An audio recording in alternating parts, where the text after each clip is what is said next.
Okay, hi everyone. Welcome to this sharing on how to conduct CCA online. I put this as the first page, right? So that if you want to find a way to contact me, you can always scroll back to the first few seconds to see how you can reach out to me. Okay, and the first 15 minutes of my sharing will just be on something that I'm passionate about, which is how to do more for CCAs rather than just the technical aspects of things. Okay, and then after the 15 minutes, I'll go straight into the program sharing proper. Now I run this a few times already, and I got quite a bit of feedback that this 1.5 hours is quite packed with content. So it seems like if you really want to get the most out of it, you might want to find somewhere quiet and be able to maybe take notes. Yeah, but I'm sure if you're on the move, you pick up things as well. Okay, so the first part is about how we can do more for CCAs. And let me first share about why we should do this, and after that, how we can do it. So what we can do more, I was talking about character development and life skills, teaching them life skills. And why I think we should do this, right, is because now when I was younger and I played competitively, we are national top 4 that time one, at JC level. So I look back at my circle of friends, right? I think less than 10% of them still play regularly. Less than 10% actually utilize this skill that they have. And I think I'm the only one who is doing this as a career, right? So then I think, then the 90% play all this for what? What do they learn? Why must learn all this when they're not even utilizing it when they grow older? And this is why I truly believe that for the majority of people, I think character development in CCA and teaching them life skills is a lot more valuable, a lot more impactful, and the impact is also a lot more long-lasting. Okay, and I'm going to share 2 examples of how we can do it. Now, I'm super proud of this first example, okay, which is for giving back to Chongpang. And I did this about 2 years ago. PA, People's Association, was giving out a funding, and it was about, I think, $2,000, right? So I ran this program with my school. I took $2,000 and I created 10 extra lessons. And in these lessons, right, instead of teaching my students badminton, I took 20 of my better playing students, right, and I taught them how to be coaches. There are different distinctions between being a coach and being a player. Being a coach means you need to look out for mistakes. You need to be patient. You need to learn how to give instructions, things that you don't need to do as a player. Okay.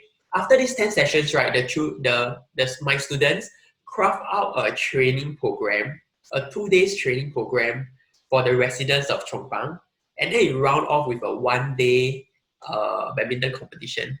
And my role, right, was pretty hands-off, meaning I try to let them do the whole project themselves. Okay, and so how I do it, right, is like that. Let me show you my post-program review. So okay, let me zoom in. This is too small, and you can just follow my mouse. Too many words already.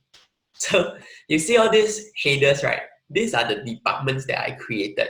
Okay, so you can see that there's project leaders, publicity, registration, and my liaison with the students is mostly with the project leaders. Okay, the other departments, right, we're going to get their direction and instructions from the project leaders. So I think the one that took away the most value from this whole project is the project leaders, because as peers, right, they cannot borrow or they cannot use authority like a coach or a teacher to tell the students to submit their work, meet the deadline, stuff like that. But I had to teach them how to influence, to make changes, to move things on the ground. And they also learn and they also adapted lah. Okay, and you see the different department handle different things. I think the most cool one, right, is the coaching program department. So I picked, I think, 2 or 3 students to do up the whole coaching program. This includes deciding what is going to be taught in the 2 days badminton clinic, service lah, forehand lah, how to grip the racket lah, front back footwork, simple things like that. But it also means giving instructions on the actual day themselves. So on the actual day, a majority of the instructions are given by the students. And I could see really significant growth in these students that I picked. So much so that I gave them a reward after the whole thing. on the first few attempts when we were doing practice with our own CCA, right? Wow, the student coach, right, was like so nervous. Okay, guys, so right, forehand grip is, wow, she keep fumbling and all that. Then I had to step in and say, hey, look, I think it's very difficult, right? Why don't you do it verbatim? Plan it out verbatim. Meaning plan it out word for word first, so that she can feel more confident. And after a few practice, at the end of the day, right, she was really the one giving very clear instructions to the participants of Chongpang. Right, you could really see a growth there, not just in terms of the skill set, but in terms of the confidence that she had also. And this was in the midst of many, coach, I don't want to do this lah. Why so difficult? I cannot already. Right? I won't exactly call it breakdown, but there were many times that she actually said that she wanted to give up and wanted to not do that anymore. Yeah. So it's quite interesting. And let me show you some pictures, okay? So you see over here, these are the students doing the teaching and the coaching. Okay, and this is the group of the Chongpang residents. And then this is them running the competition with the fixtures and all that. Okay, the last picture is the teacher, myself, and giving out the rewards for the students. Okay, so the post-program review, I want to share some of the testimonials from the participants. Okay, one of the parent of the residents of Chongpang said that he was very thankful for the program, right? Because if we didn't do it, the son would still be playing computer games at home.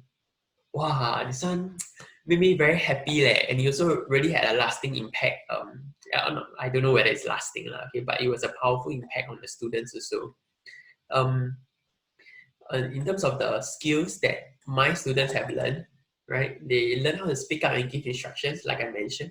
And when it comes to the project management and timeline, I think they learn how to do that also, right? In terms of the fixtures and the score sheets, the administration, all that, majority was done by the students, okay? Now, I'm very proud of them for so many of these, right? And one of the other things I'm very proud of is the marketing team. Look at this.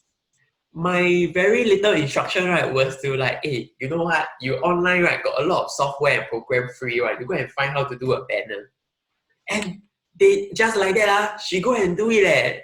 Okay, and this is like a 15-year-old girl, I think. I think she really got an eye for this kind of thing also lah. But amazing, right? 15 years old can do this kind of banner and they put it up outside Chongpang CC, you know. So cool. Okay. And yeah, so these are some of the skill sets that they pick up that will be valuable skill set when they go to the working world, right? It may even help them explore the career that they are doing. Whether they want to be a leader, whether they want to be in the administration, whether they want to be in design, whether they want to be a coach. These are really good opportunities that CCA can bring other than just teaching the technical skills. Okay? And the characters and values that were picked up, I intentionally separate be a and we can. Right?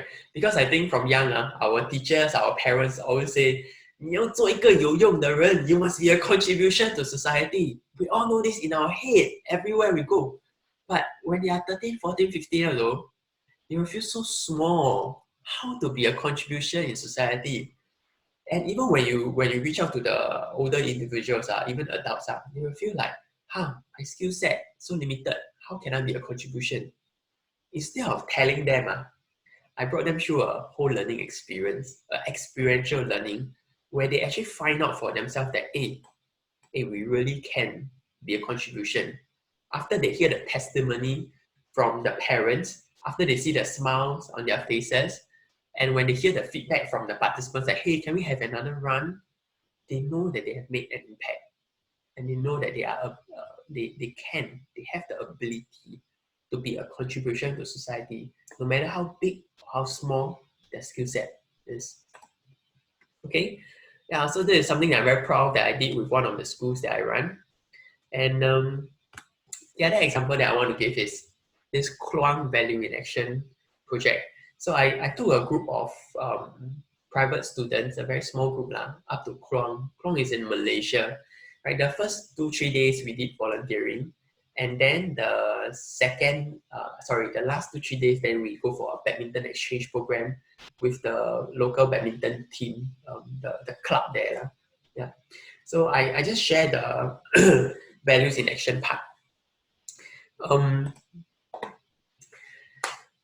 the project the project that we did in December was this. We were helping a family move from house A to house B. This family recently lost their father. The father just walked out of them like that. So they became the mom became a single mom. She had about 4 children, I think. Right, the youngest was around 2 years old, and the oldest was around 10 years old. Okay, rent was getting expensive, and our charity liaison over there found a place that has cheaper rent.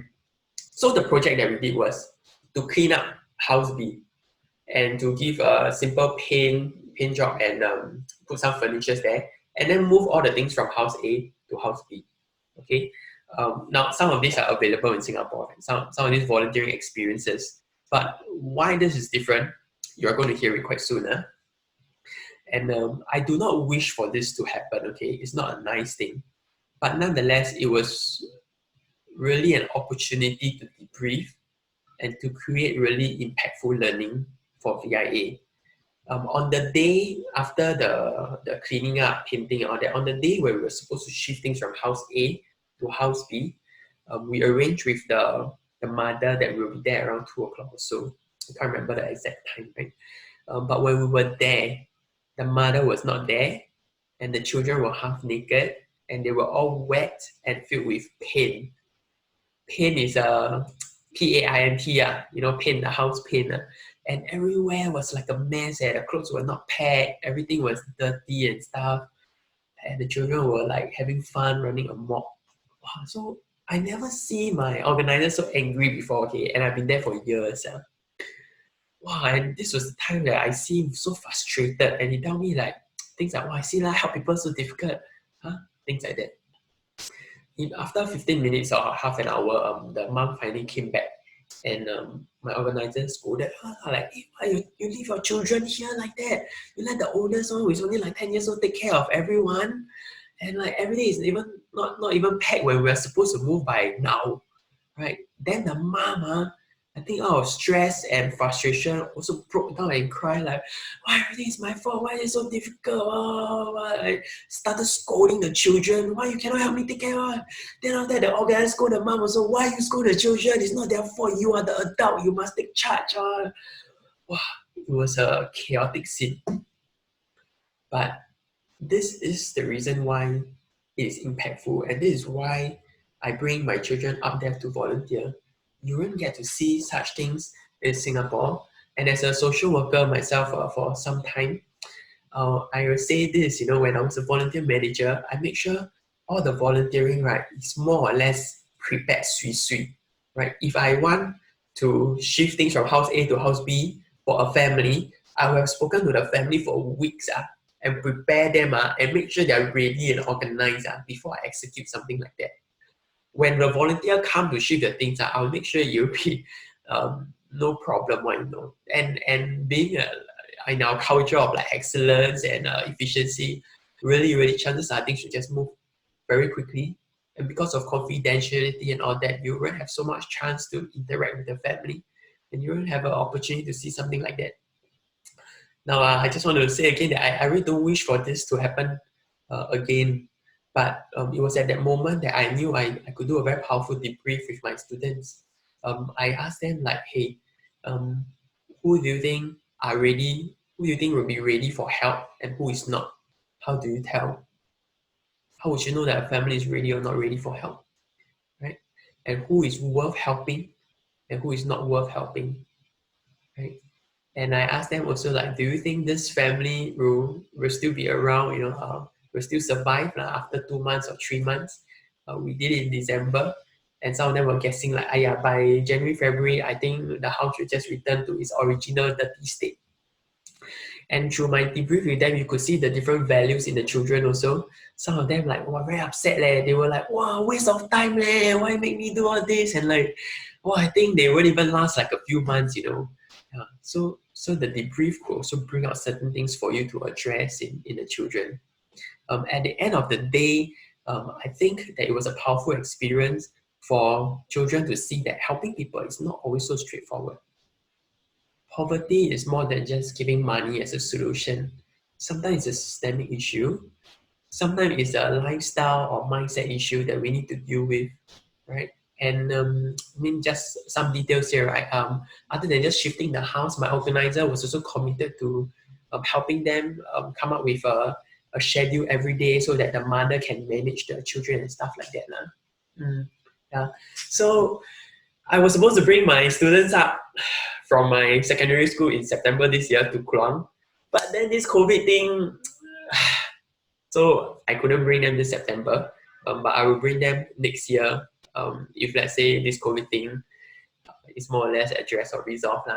Yeah, so all right, now I shared how we can do more for CCA. I really believe that it's for the good of the children and it's more impactful and more long lasting than just teaching the technical skills. Okay? Yeah. So if you're interested to find out more or you want to do some form of collaboration, please drop me an email and get connected with me. And right now, I will want to share a bit more of why am I doing this sharing online on how to conduct CCA online. Okay. Yeah. So why am I doing this, right? Really, firstly, it's for the students. Okay. I know there are alternatives for the coaches to earn an income, such as like just being an ambassador for social distancing in schools, right? But that doesn't help the young ones who are stuck at home without any other activities to do other than doing home-based learning or their usual routine, which sometimes can be not so helpful, right? They're watching Netflix, YouTube, and I don't know what kind of content is going on in their head. I think doing home-based kind of exercise will help. There's so many science articles that says that exercise releases certain chemicals in the body that helps with the emotions and well-being of the person, right? And the other thing is that I think even with the smaller impact that we do with online CCA, I think it's better than nothing. And if we're looking at 3 months, 6 months, I think there's quite a bit that we can cover before we go back to school. And I'm really looking at the development and the progress of our young ones. That's my very first reason. But the second reason, right, and this is a very big reason, is for the coaches. Now after this COVID thing, there were a lot of bodies or organizations that were formed to help people who have lost their income. I think one that most people will know about is the hawker one, right? So there are a lot of websites that are helping hawker with delivery and helping them to get back some kind of revenue. But there really isn't one for coaches. And coaches really hit, I don't know is it worse or same as the hawkers lah, but it's no time to compare lah, okay? But they also hit very bad. Some of them I think at this point really zero income because cannot one. There's really no way to get any income during this period. And if I can do an online course like this to help them get some form of revenue or income, I'll be very glad to help them do that. Okay, so this is my second reason why I'm doing this. I don't claim to be an expert. I'm also just starting to do this myself, and it's really just out of a heart of wanting to share. Okay. Yeah. A little bit of admin stuff, right? For those who have registered for this talk through emailing me, why I had a lot of problem sending the emails out. I'm also learning on the go. But please check your spam and promotion box if you didn't receive like an email, flyer or pamphlet. You should see one that was sent out on Sunday morning 7 a.m. Okay. If you didn't get that or it's in your spam box, you have to allow me to say that you allow my email.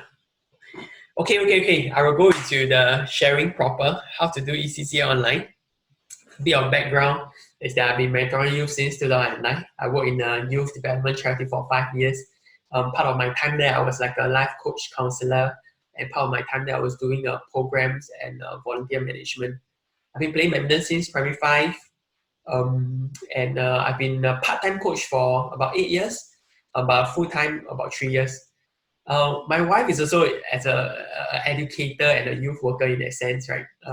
She's a GP tutor for 7 years. Now she's freelance full-time, and she's also been mentoring you for a long time. We are both very passionate about the mental and the emotional aspect of our youth, right?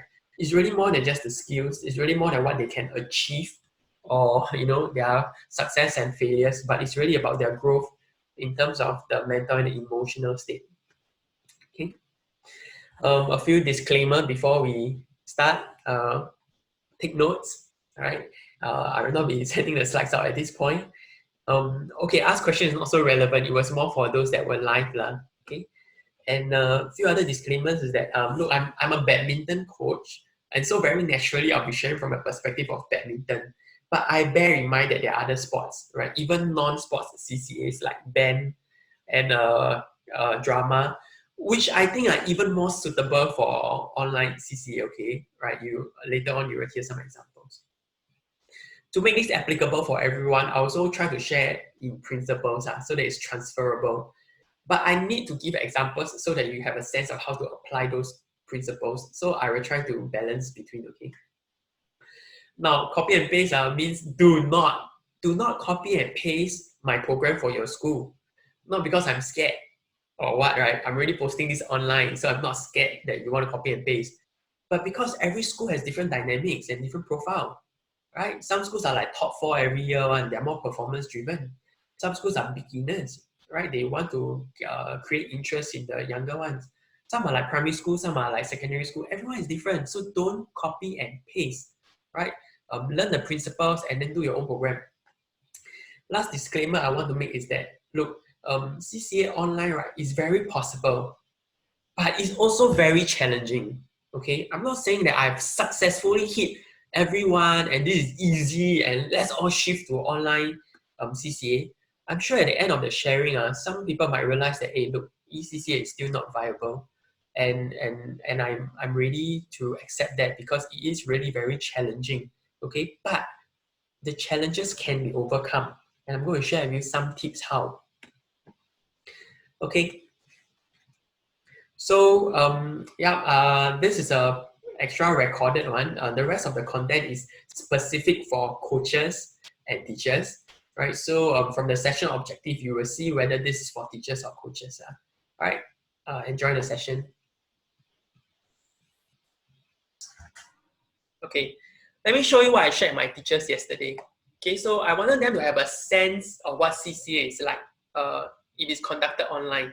And then I share with them how to plan an effective eCCA curriculum. So it's just the planning stage only. But I gave them handles and guide to know whether their coaches are ready to take this up. But it will be different for you guys, you know. I want to help coaches have a sense, right? But not only that, I want to prepare coaches to do it. So I'll be explaining more on the filming and the editing part, but not too much because I'm not an expert. Okay. But the reason why I'm doing this as per my video that I think a lot of you saw, number one, I'm doing it for the kids. The poor kids during home-based learning cannot go out, only go to school, stay at home. I think they need to have some other activities. I'm really doing it for them. The second reason is that I empathize with the other coaches. I think during this period, all of us kena jalat by the COVID situation. Very little income and then don't know what else to do, right? So why not channel your time and energy to go and do this? I'm also aware that some of you are already taking up other part-time job, and if that works for you, that's fine. I don't expect at the end of this session, everyone wants to do CCA online, but for those of you who want to, I will be there helping you and supporting you, not just today, but I'll be offering you some help at the end of the session so that I can journey with you in this process, okay? Okay, so this is what I showed the teacher yesterday. Not all is relevant to you, but I still need to share with you, right, so that you know what the teachers are looking out for. And I believe some of you were referred to me by your teachers, so they may already know this, so take note. Okay, so I felt like how to know whether CCA can be done online. These are the 4 things that they need to assess. One is the mindset. There are certain mindset that are good and bad during this period of change, okay? Both for the teachers and for the coaches. So you see the question below, right, is to consider if your own mindset is going to be helpful or not. Secondly, right, is the skill set. There are certain skill set during this period that are more useful. I'll share with you what is it. We talk about resources also, because not just the mindset, what's happening in your head, right, but physically you will need some things to get lessons online going. And the last one is the student profile lah. Like I say, right, the top four, every year national top four versus very beginner players will have very different kind of needs. A team sport like soccer, floorball, basketball is also very different from a individual sport like track and field, athletics. Somewhere in between will be like badminton, table tennis, right? Where it's somewhere between team sport and somewhere individual. Every demographic have a different need. You need to consider your own student profile, then you consider their needs, and then you find a suitable solution. All in all, my bottom line message for schools and for coach is that CCA can be done online for everyone. It's just how you are going to do it and what you need to get there. Okay? Whether your student profile is top 4 kind or beginner, you can do one. Whether it's team sport or individual, you can do one. Okay? Whether you are very good with video, you can do one. You are not very good at video, you're not very good at computer, I will also give you a solution on how to do it. Okay, but let's be realistic here. Realistic meaning what? You're not going to get the same results as doing coaching in person. Otherwise, all coaching medium, right, will be done online already. So if you have the mindset to want to achieve the same result, it's impossible. Let me go deeper into it. These are some of the mindset that I have met when I was trying to introduce eCCA online. And they are not very helpful, okay? Some people ask, why do I need to do this? They are still hoping that the COVID situation will blow over soon. Okay, I'm not a fortune teller. I'm just picking up signs. And the way I pick up signs might be wrong. Okay, so don't quote me for this. But let me tell you some things that I've been seeing over the weeks and months. Number one, I have friends who tell me that their primary school teacher tell them no CCA and no no remedial lesson until end of the year. Only remedial lesson only for graduating classes. Okay, but only for one source so not very reliable. Don't quote me for that. The other signs is that even though school is going to resume in June, you will see that only the graduating classes will go back to school. All right, and when you see the industry, all the all the tuition center are not going to start yet. Okay, in schools, even when they start, they are not going to do mass gathering, and they are stopping inter-class kind of interaction. No mass gathering. Even when they want to do CCA, I read in the statement that they are trying to see how CCA can be done in the classroom. Okay, so if you still have the hope for resuming back to normal soon, I hope that you are right, but I don't think so. The last thing that I want to mention is that you will see in the news report that in other countries, they are reporting signs of new clusters forming when the COVID rules are being eased off. Right? These are from countries that have so-called seen some success in tackling the cases. Right? So there is a chance that COVID can return and have new clusters. So because of this, I really don't think, personally, I don't think CCA will resume anytime soon. And that's why I'm encouraging us coaches to really consider shifting online. Otherwise, our income until December will be cui. Okay, so really, if you think it will blow over soon, I really ask you to read the newspaper and really reconsider. The other mindset that is not so effective is that a lot of coaches cannot let go that the results are not the same. So they ask, I mention things like, hey, one day post one exercise, let them do something. Then they say, one day, one exercise only, what can it achieve? Right? Can you give me a lesson plan that will be as effective, right, and as impactful as my life lessons? Siao, cannot be. If I say just now, if you can effectively do it online, everyone will do it already. Which coach wants to sweat and perspire and then go and do? I will just do all my recording at home. So let's be realistic here. Even when I give you the impactful and effective curriculum, right, it's not going to achieve the same result as having it live. Okay? Last one is that it is too difficult to learn. I don't know anything about videos. I attended a video making course 2 years ago, but I just left it at the back of my mind and I never do anything until about 2 weeks ago. The video that you saw me editing was only my 3rd video. All my other videos were produced by other people. Meaning I record, right? I send to the person to do editing so that it looks presentable enough to do online. Okay, I have two messages for people who think that it's difficult to learn. Number one, I relearn all these skills within 2-3 weeks. Okay. Number two, honestly, if you really cannot do, and I think that some of you really might be really too difficult, actually all you need to do is pay someone. Okay. I give you some numbers to have a sense. If I pay someone $70 to do a video, okay, if your school pays you $150 per session or $100 per session, you still earn about $30 to $80 from one school.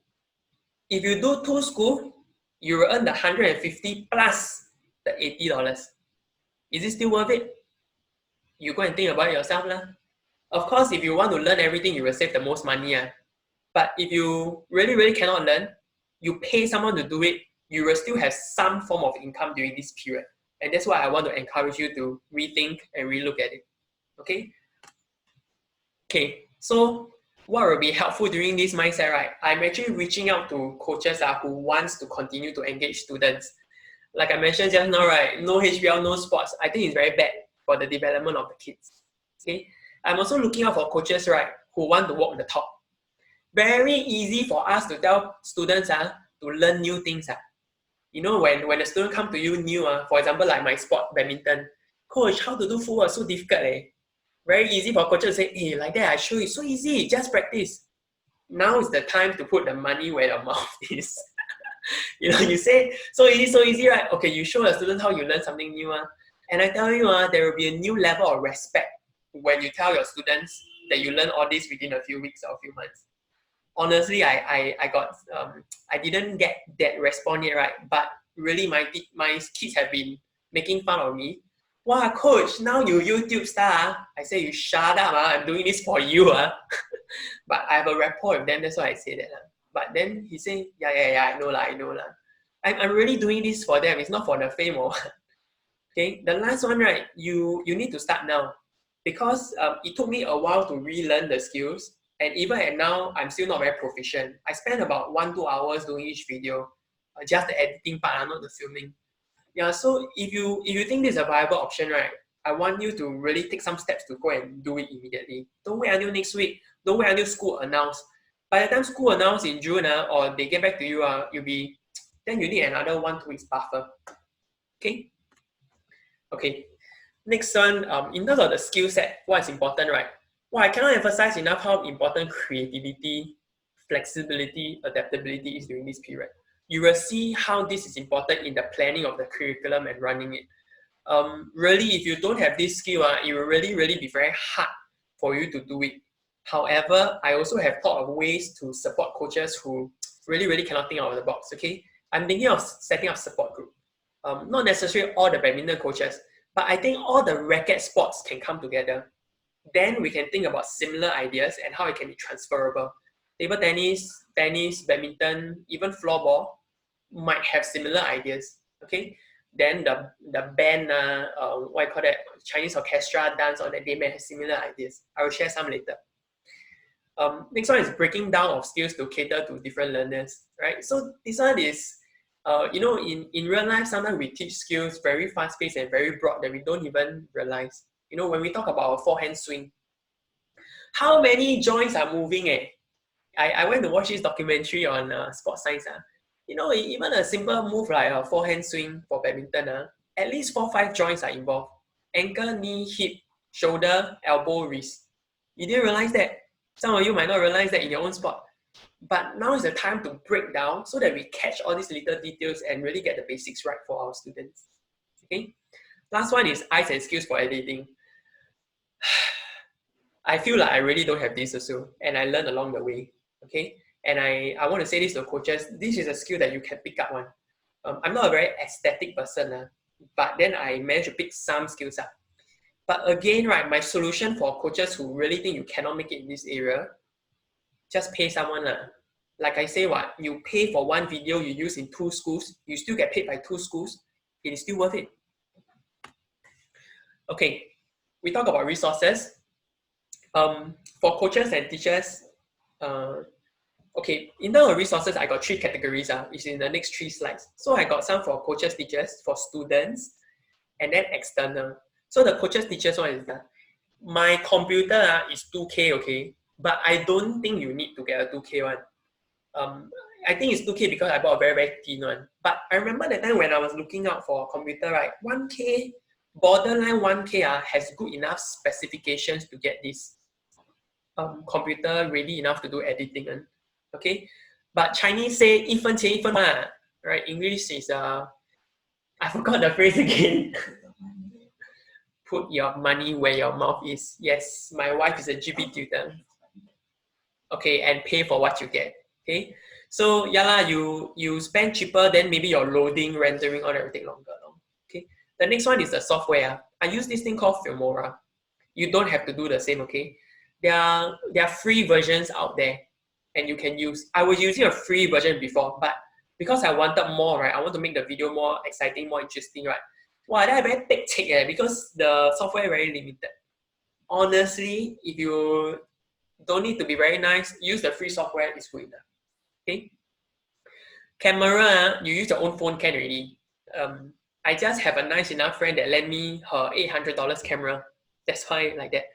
But you really don't need. The latest phone these days, don't even need the latest, it's good enough.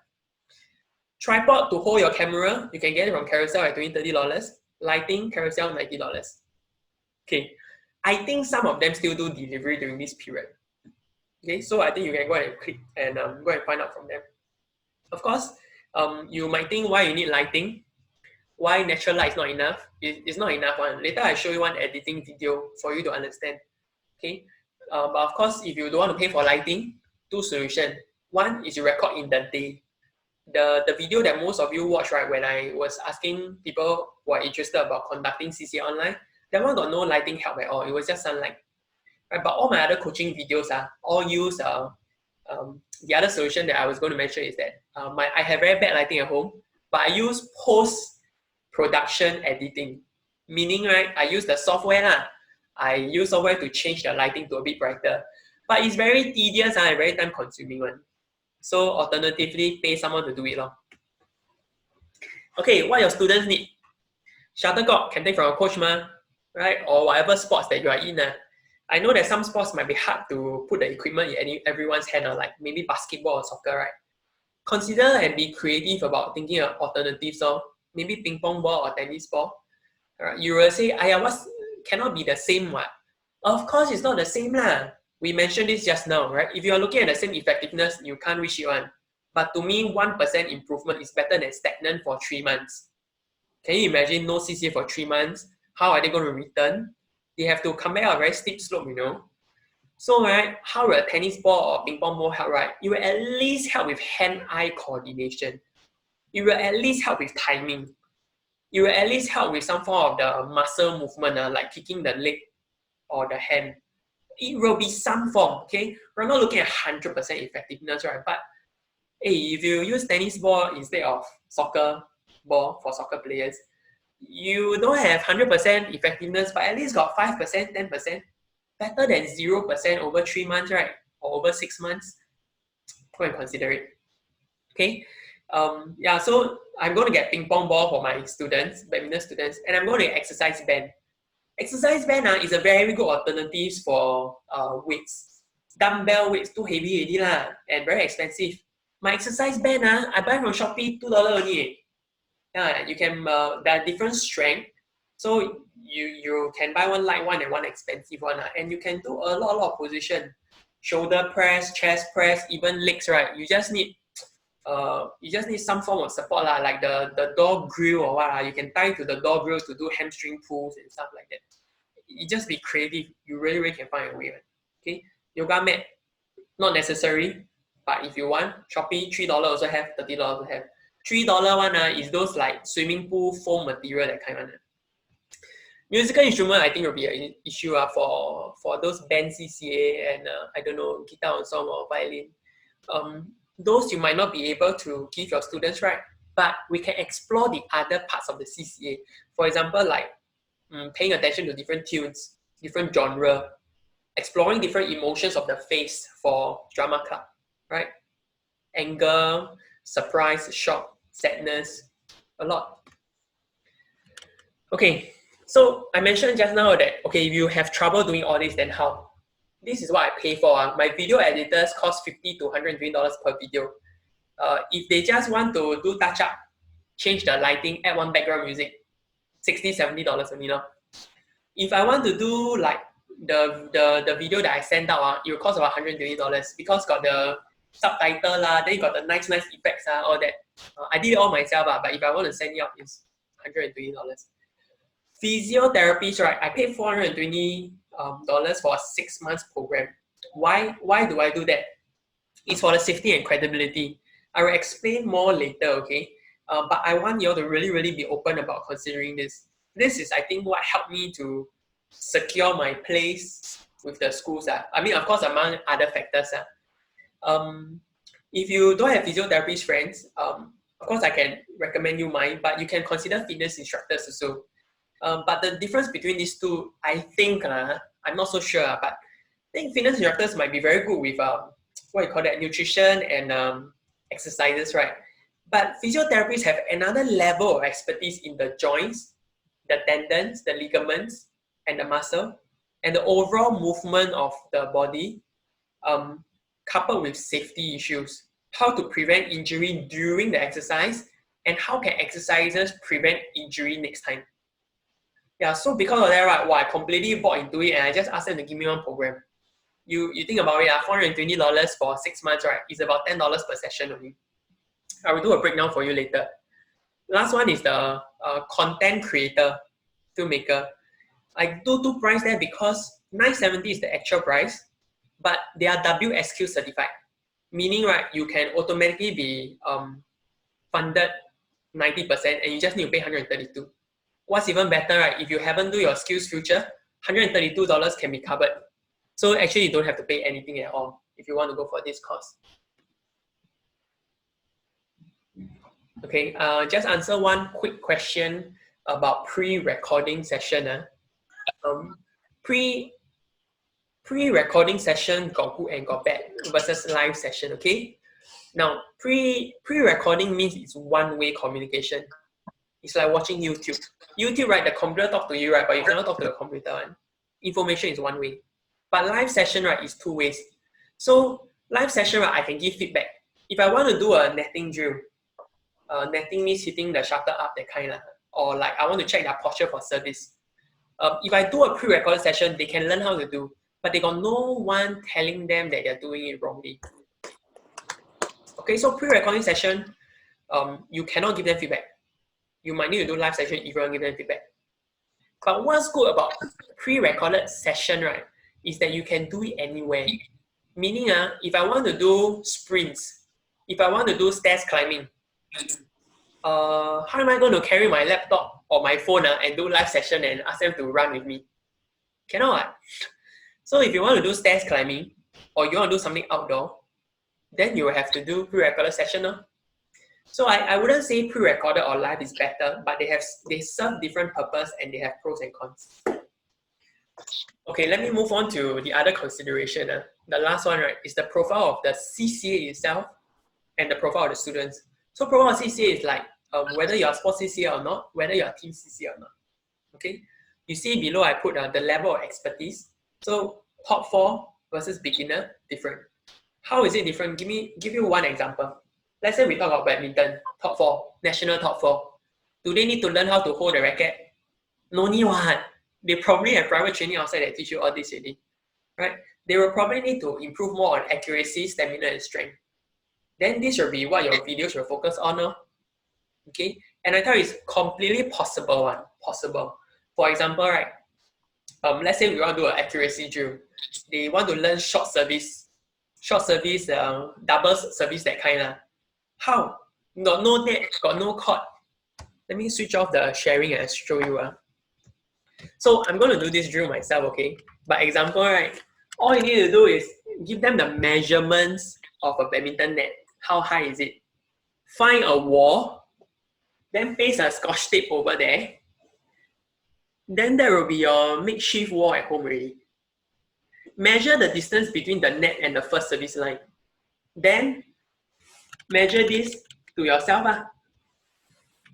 So there will be one drill to practice your short service, right? And I mean, I just give you one example, but catch the principle behind. You have to be creative, you have to be flexible, and you have to adapt. Long service, agility, give me some time, I'm sure I can think of exercise for everything, but need effort, need work, need time. Right? Okay, continue with my slides. Yeah, so age group similar to level expertise. What you expect from a primary 5 versus a JC2 will be different. Okay, RAMs, for example, my home-based exercise, it's all on the spot one, okay? Imagine like a yoga mat, on the yoga mat called exercise one. So I do lunges, push-up. Wow, what can the worst injury be? I think at most sprain the ankle when you jump, but you got to be one kind of jalat or rabak to sprain your ankle if you do lunges on the spot. Okay, but nonetheless, when I submitted for assessment, I put it in, I put the probability super low. I mean, really, what? How you want to sprain your ankle? But it's still possible, so I put it in. The other thing is don't do near furniture, right? So that you don't fall down, hit the edge, or like you don't drag them down when you lose balance. So you talk about safety issue, it's like that. I'm sure there's a different set of RAM assessment if you're going to do outdoor, but my bottom line is think through it, right? It's not impossible, one. Okay. Let's say we talk about stairs climbing, can be dangerous. To minimize risk, let's do climb upwards instead of downwards. It still got risk involved, but you have taken your step to minimize it. Okay. Last one, the consideration is the interest and the motivation, right? Because the different kind of motivation will require you to tweak your program differently. Again, right, the most polar example is the top 4 versus the beginner. If you talk about top 4 school, the motivation is to perform. The motivation is to win. You give a beginner this kind of motivation, they won't want to do what. So for a top 4 kind of school, my motivation might be I give them challenges. I give them targets. Okay, by the end of June, you must run 2.4 in 12 minutes. By the end of June, right, you must do at least, I don't know what.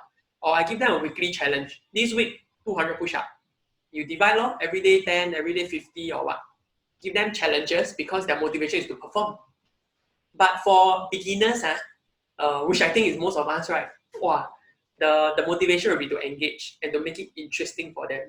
Give them more fun stuff that usually we cannot cover like trick shots or like bloopers, funny things you can cut and paste from the internet and just share with them.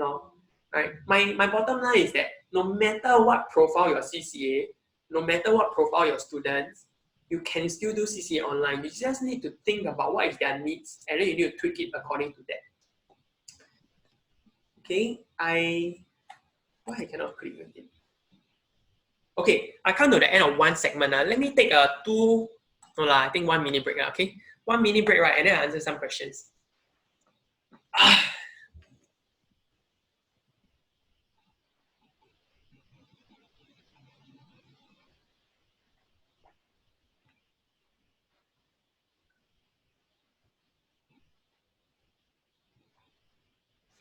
Roach Ong, I can't understand the second part of your questions.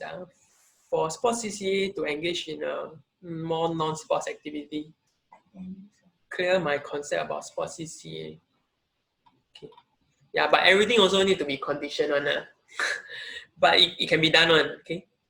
Hi Joel, do you get the students to wear shoes at home? No, I don't. But I have students who take my video and then do it on the corridor or at the lift landing area. At home they can use yoga mat. But I wear 2 different hats. As a sports athlete, right? I think only one. What's the risk? I think it's very low one. But if I wear the hat of a teacher, right, I think they will be concerned about all this. Then you suggest yoga mat or wear shoe and do outside. Volunteering work usually isn't sports. Oh, okay, understand. How long would you recommend the sessions online to be? Jay, I give some numbers, but I don't have a fixed answer. Number 1, right, studies shows that online engagement, if let's say very theory, very head on, right, after 40 minutes, people will start to zone out already. Okay, but of course it's just a estimation. My session is 1.5 hours long, but I'll have a break in between so that people can relax a little bit. But you also depend on what kind of things you're doing. Like when I do my trick shot videos, right? My videos are only 1 minute or 2 minutes long. Then I ask them to go and practice. So in a sense, the session is like 1-2 minutes. Then they go and do themselves. I also have full-length exercise videos, right? From the physiotherapist one. So they give me 4 exercises, 3 sets each. That one is about 20 minutes long. The reason why I record full length, right? I intentionally want my students to feel like I'm doing with them. And I also intentionally want them to know that I'm alongside with them doing this. I'm not the kind of coach to say like, hey, must keep fit, then I don't exercise. You know, I say must exercise, I also exercise, and then I do it with them. They say lazy lah. Yeah, also very lazy, but at least I do 3 times a week. Will you be sharing on available e-platform used to deliver your ECCA? Currently, what's your recommendation for coaches? Okay, I have 2 schools who do it differently. But the baseline is I post all my videos on YouTube. Okay, so school A say that, wow, okay, they didn't say I offer them. I say, hey, I don't want you to do more work. Let me handle the administration. So he helped me create a Google form, right? And then share the rights with me. So only 2 of us can have it, right? So the Google instructions tell them to go and check out my YouTube channel themselves. Then they use the Google form to post up the videos online, right? It's very simple, you know, with the Google form, as they do it on their phone, they can just upload the videos directly from their phone. They don't even need to upload from phone to computer. Just direct phone, online, connected to online, then you can just upload already. Okay. The other school that is doing with SLS, right? Very similar. I post it on my own YouTube channel. Then the teacher gives them the instruction, but they submit it for the teacher to track off. Okay. Wow, that's a very good question, which I just asked an expert yesterday, right? The question is, how do you recommend coaches to protect, right? Actually very hard leh. If it's online, right, it's for everyone really. Yeah, so especially on YouTube. YouTube is a platform for you to reach multiple people. Okay, so if you put on YouTube, very hard to protect. There are other ways that you can do to protect. For example, right, you can create a closed Facebook group, and then only selected people that join, you as a manager, right, go and approve them on the Facebook group. Okay, then whatever you share in their Facebook, the private Facebook group, only that group can see lah. Yeah, so that's one option. Dear, can you help me cut my YouTube? Yeah. I send it to you on WhatsApp. Okay. Also, what about other schools? We pass the schools. Elizabeth, I asked 2 favors. Can you put it in public, right, so that my wife can see and help me handle? And then also, I don't quite get your question. So what about the other schools? I don't really understand that. Okay, let me carry on my sharing, right? Then later, as I take a break, I will answer the questions again.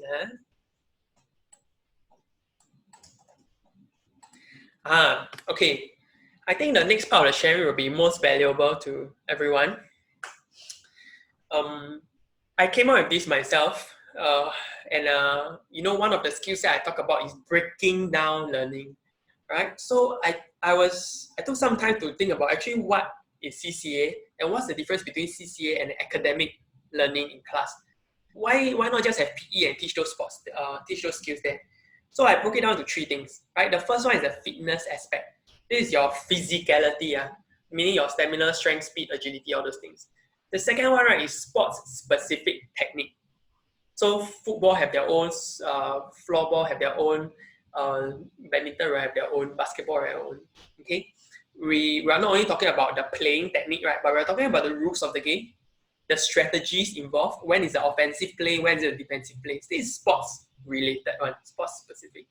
It will be very similar for non-sports CCA. Let me do a mapping for the non-sports CCA in a bit.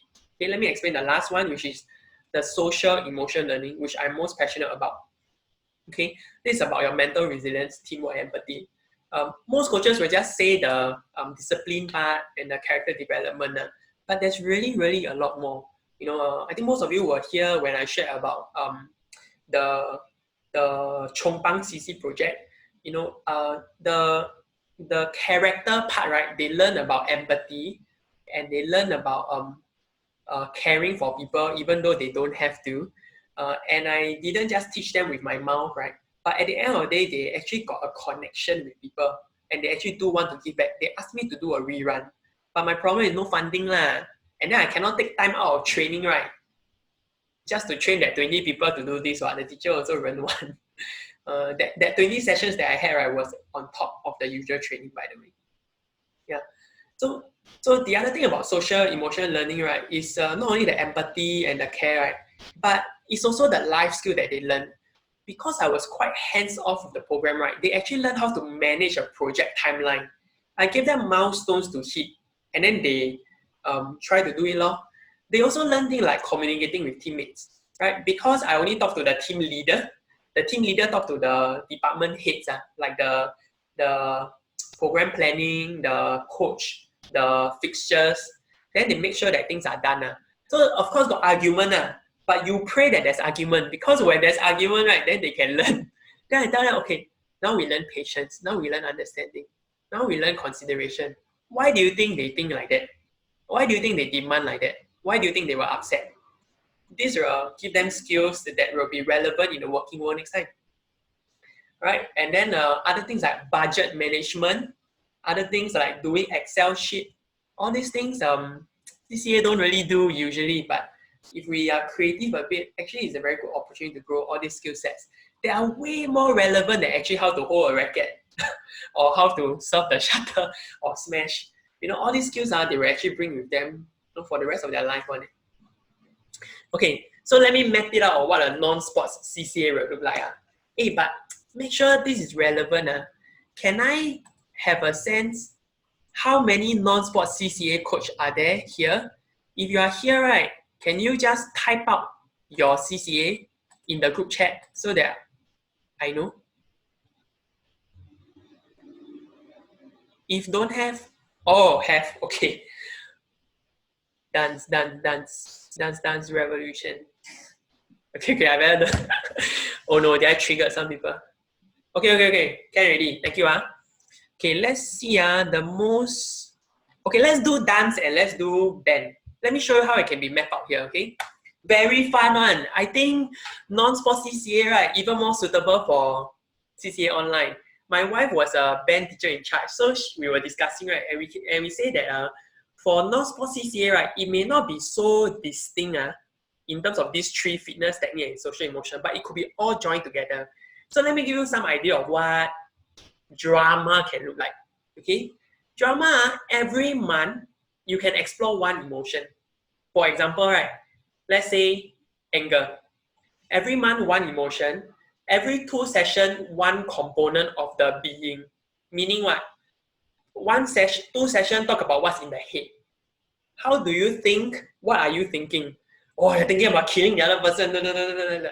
Okay. Another month talk about the face. How are you going to express it in your face? Or the eyebrow cringe, everything contract. This is typically what anger will look like. The next week, we talk about this position of the physical body. Are you usually leaning forward? Are you usually leaning backward? Okay. Now to the non-sports CCA, this may not be familiar, but I'm not sure whether this is familiar with drama, but I learned a lot about emotions through some of the courses that I attend, right? From the social work and from the life coaching aspect. And physical part and what happens in your head and how you feel is all linked one. So every month explore one emotion, right? I'm sure we got more than 6 emotions. You are covered for the rest of the 2-3 years. Okay, I just boasting. But really, if you really want to know more, then drama teachers, drop me an email. I will get back to you. I'll try to get back to you. Okay. The next one we talk about dance. Dance, right? We can explore one genre every month. Right? So we have very aggressive kind of genre versus very gentle kind of genre versus genres that are very rich in history. Right? We can have 1 week to talk about how the genre came about. I also understand that different genre can be a mix of 2 other different genres. I don't have one now, but I know for music, rock and roll is a mix of blues and jazz and stuff like that. It has a long history. 1 week explore the history. right? Another 1 week explore other components of it. For example, the tone, the beat, how fast is it? We can explore how it affects the body also. How can a fast tempo beat be different from a slow tempo beat? How will it affect the emotion? Okay, so you can see that it will affect all these 3 areas: fitness, technique, and social emotional. For the fitness part, maybe it's just being the more aware of your emotions and your how you think and how you feel. Okay, so coming back to the other coaches and everyone else, let me show you a 1 month breakdown. Okay, this is for me that I'll be doing for my teachers. So I will do 8 full-length video a month, right? Meaning about 2 a week. I do this for a few reasons. Actually, the full-length video, right, is the least, I no need to edit one. I just record, right? Just put on background music, change the lighting that I post up. It's the easiest to do one. And I also really want to emphasize to my students that they are not alone and I'm doing with them. Okay, I know there are coaches that might not be able to do the full-length video. One alternative is you can give instructional videos or you can just pick it up from the internet and do with them. Okay, the next one is 4 badminton drills to practice. So you see on my channel, I got like how to juggle the shuttle, how to scoop. These are more technical skills that they can get to practice. They are only 2 minutes long, and they watch 2 minutes, then they can practice for 1 day, 2 days like that. The next one is 4 badminton knowledge, right? That means, okay, I'll show you more later, but basically in the head one, nothing to practice on. So the character development is the social emotional learning. I will share more in detail the 6-month plan with you in a bit. Okay, the last one is 4 sessions of contact time. I am pushing for this, but I haven't got the approval yet. So I share you a bit about my journey with my teachers. At first, I wanted to do Zoom contact with them because I want to see them live. I want to teach them certain skills and I want to give feedback. But the teachers have their own challenges and concerns. Number one, they don't want to show their faces. They don't want to show the students' faces online. They're afraid that people might take picture, post it up, become viral, cyberbullying, a whole range of concerns. So I recognize that and I understand that. Right? They also don't want interaction to go wrong. You know, for example, like sexual grooming or what. I think those concerns are very real for the teachers. So they avoid contact online. So because of that, that's why I shift to YouTube. But I still, because I really push my teachers to say, hey, I really need some form of evaluation or feedback to know that my students are doing it. So I said this, and you can take this idea. Number one, I say video themselves doing the exercises, but no need front view, do back view. Number two, do time lapse, no need to do full video. Time lapse means what? A 20 minutes exercise is compressed to 30 seconds or 1 minute. Super fast forward. You cannot really see what the person is doing one. But I don't need to know what the person is doing. I just want to know that the student put effort.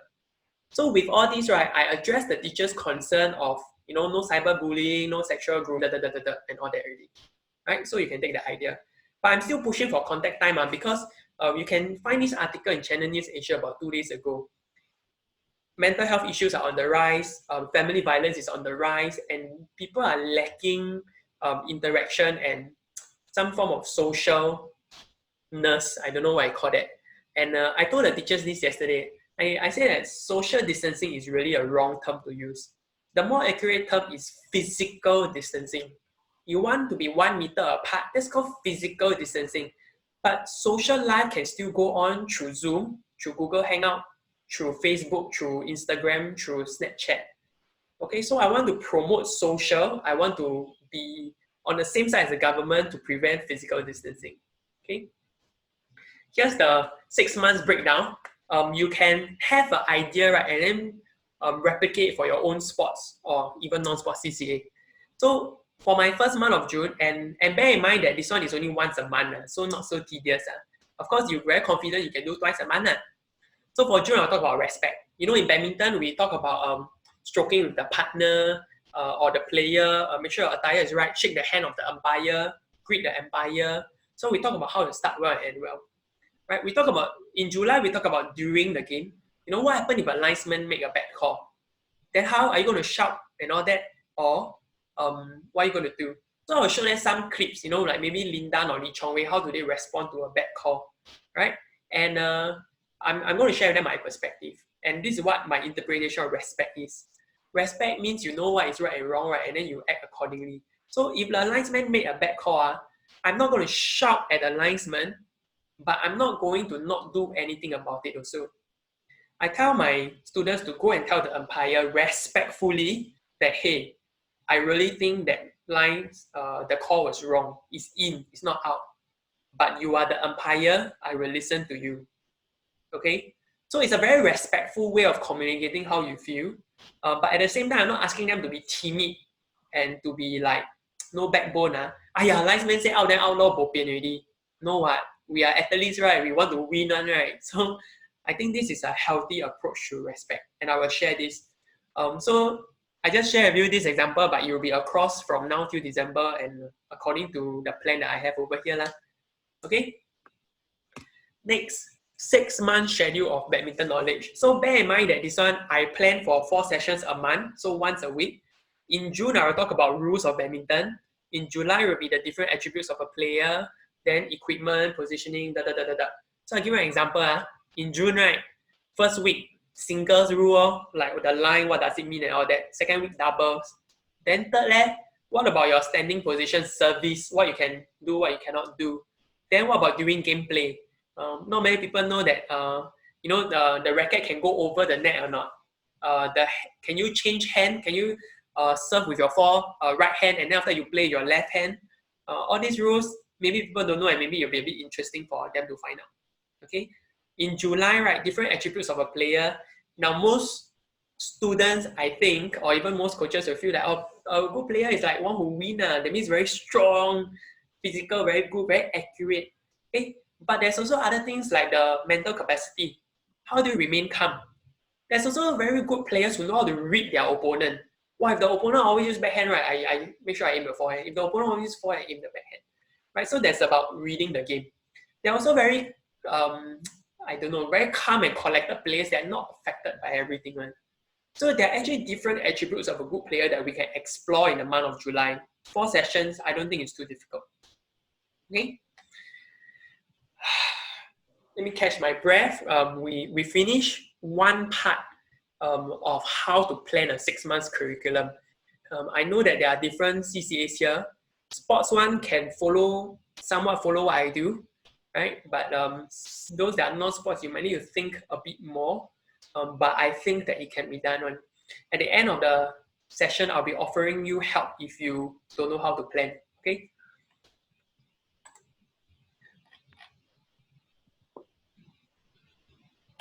Okay. So the next part is after you plan, right? Okay. So coming out of a CCA has 3 parts. One is the planning, then the filming, then editing. So I've taught you how to plan already, right? Then now we talk about filming and editing. But before you actually film, right, you will also need to plan how you want to film it. For example, what you want to include in your instructions and all that. And I took quite a bit of time to plan all these things okay? I talk about what are some things that are more difficult to do so that you know maybe I want to avoid this, maybe I want to not do this. Or if I want to do it, I better start practicing now. Okay? So what is more difficult to record is those one take without making mistake. For example, you want to show them how to do service properly, and you want to show a very nice example, right? Nowadays badminton got the serve the shuttlecock in the cup. So that one will take longer because you cannot make mistake. The other one is this one take won't make mistake, right? The other one is giving instructions. Okay, so let me draw a balance. You don't have to not make mistakes. Okay, you don't have to. When my full length video, I make mistakes but I don't care because I'm doing with them. It feels like I'm actually there with them to give the instructions. Okay, but like my video that was sent out to all the coaches and teachers, I took very long. It was a 3 minutes video, but I recorded for 15-20 minutes because I want to make sure that I don't fumble. Every time I fumble, it takes more time. Like, guys, so I want then +1 second, +2 seconds here and there. Okay, so second one that will be more difficult to record is one action, different angle. I can imagine like let's say you want to do a lunge, a forward lunge, right? So you want a front angle and a side angle.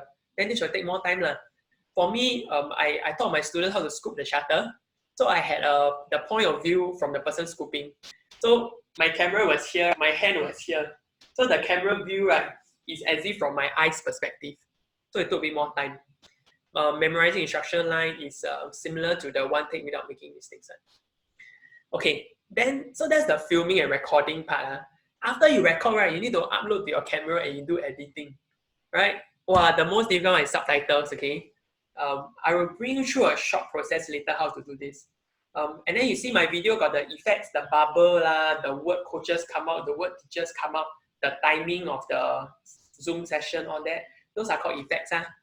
Right? Color correction means my house is very orange, very yellow, and right. So I will show you how to make it become white color. Okay. Share with you some examples so that you have a sense how long it takes. Then you think whether this is viable for you or not. Okay. So my full length exercise videos, the video itself is 20 minutes. Okay, but you read. I don't need to read to you.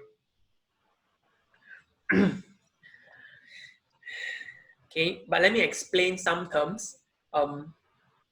Rendering is this. Okay, showing my face. So imagine this. This is your film, okay? This is your recording, right? This is the person watching the recording. Okay? So your picture is here like that. But when you add subtitles, right, what your computer does is actually adds another layer on top. Then when you add the bell, it adds another layer. When you add sound effect, it adds another layer. So your video, when you do editing, become many layers. Rendering means, right, you put everything into one. Then it becomes one thing. Okay? So it's like, I don't know what I call it, like melting it or gluing it all together like that. Then it's ready for upload. Because you cannot upload separately the video, the subtitles, the effect, okay? So I will show you an example in a bit. But let me show you three timelines. Then you have a sense, okay? So you see below, I say that without video editor, I will take between 1 hour to 1 hour 40 minutes if I do all this myself. But if I pay someone to do it, $70, right, it can take as short as 30 minutes. Actually, I just take the video of myself exercising, upload it, send it on Google Drive for my friend to edit, pay him $70, everything done for me already. If you can work out a deal, right, you ask the person manage the YouTube for you, right, even more shock. You just pay $70, he do everything for you. Okay, I will give you all these context, all these resources in a bit. So I show you 2 other videos that I do. The 3-minute video on how to conduct CCA online that I think most of you have watched. This one took me 1.5 hours to do. Why? You see the longest one, right, is the editing, the subtitles. 30-40 minutes. Wow, it's very tiring. Okay, later I show you why it's so difficult. Last example is trick shot. Okay, so trick shot, you see, the planning was quite hard because I was thinking that, well, how to make badminton lessons online interesting for my students. And my students belong to the beginner group one, right? So they not into like, if I tell them, hey, you must do, then you will grow stronger. They don't do one.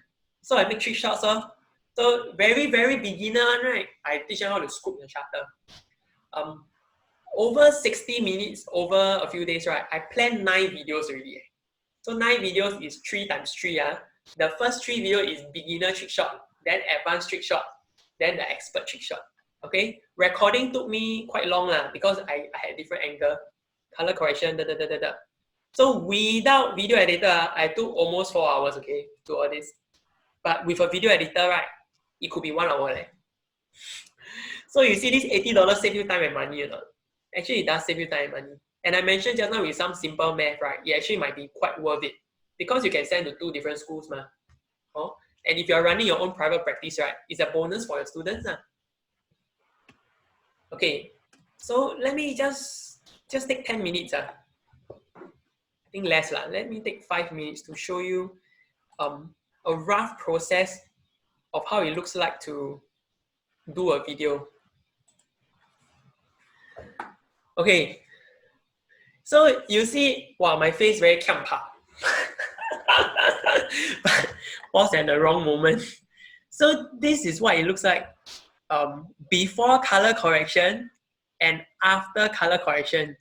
Okay, you see, if I just post the raw video like that, you'll be very ugly, lor. Okay, I took 10-15 minutes to do just this. But a pro can do it very quickly. Okay, and I already got quite a good software. Okay, let me show you. Basically, right, I have this button here. You see white balance? Okay, I select like that. Then it will make it a bit white already. Okay, but you still see it's a bit orange, right? Aiyo, then I need to go to the advanced setting and I need to change the green and the blue and the semi side. A lot of things. Can I just show one example? I don't think you need to know this one. So you see, this is more orange, right? So I change the orange to a bit like that, lor. Then it become a bit more white already. Okay, but then now I look very pale, right? Then I need to change other thing. So other thing, I got the blue and the green somewhere. Okay, but anyway, I'm not going to bring you through the process. It's too tedious. Just give you a sense. And let me show you why subtitles are the most tedious, okay? But I want to assure everyone, right, the process is simple. Simple meaning not complicated. Anyone can do it, right? But it takes very, very long. You see this row here? This row is all my subtitles. Let me show you. This one is this one. You see it's highlighted here? So every time I change subtitle, okay, you see my red color line scrolling through, and then you see the video, right? It will change subtitle, lor. So you see, just this short 2-minute video, I got 1, 2, 3, 4, 5, 6, I don't know, 20,000. I need to click, see over here, title, then I click subtitle, then I drag like that. Then I drag. Then I just keep doing this process. Is it simple or not? Is it complicated? It's not complicated, it's simple, but it's very, very tedious. And just now I talked about rendering and layering, right? Okay, now you have a sense how many layers is one video. Okay, you see this timeline over here, you see this red line, that means at the 108 mark, right? Okay, there are 1, 2, 3, 4, 5 layers to this. What are the 5 layers? This is a subtitle. This layer is subtitle. This one, right, I think is the yellow box. Let me double click and see. Yeah, intermediate 2000. This layer is my video that comes with the recording of my voice. This is the background music. Then this is the, I don't know what, it could be the sound effect. Maybe when this word come out, then I will say, yay, right? So rendering means squeezing all this together into one video.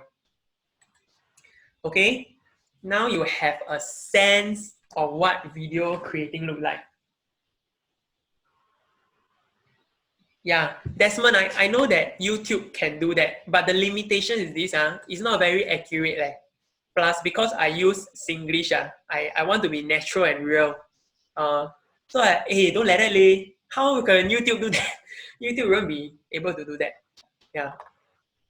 Okay, but yes, I know that some of you can do that. Okay, let me go back to the slides and continue. I'm almost done with my sharing already. Okay, now this part is what teachers ask me. Then how to engage students better. Before you all read, right? Listen first. Let's be realistic. It is very difficult. It is very, very, very, very difficult. The teachers complain that even their own schoolwork, the students also don't want to submit. No one can force them. Okay, so let's draw a baseline. It is really very difficult. But even my private students are also submitting their videos in response to my online challenge. It is possible, but it is difficult. Let me teach you how.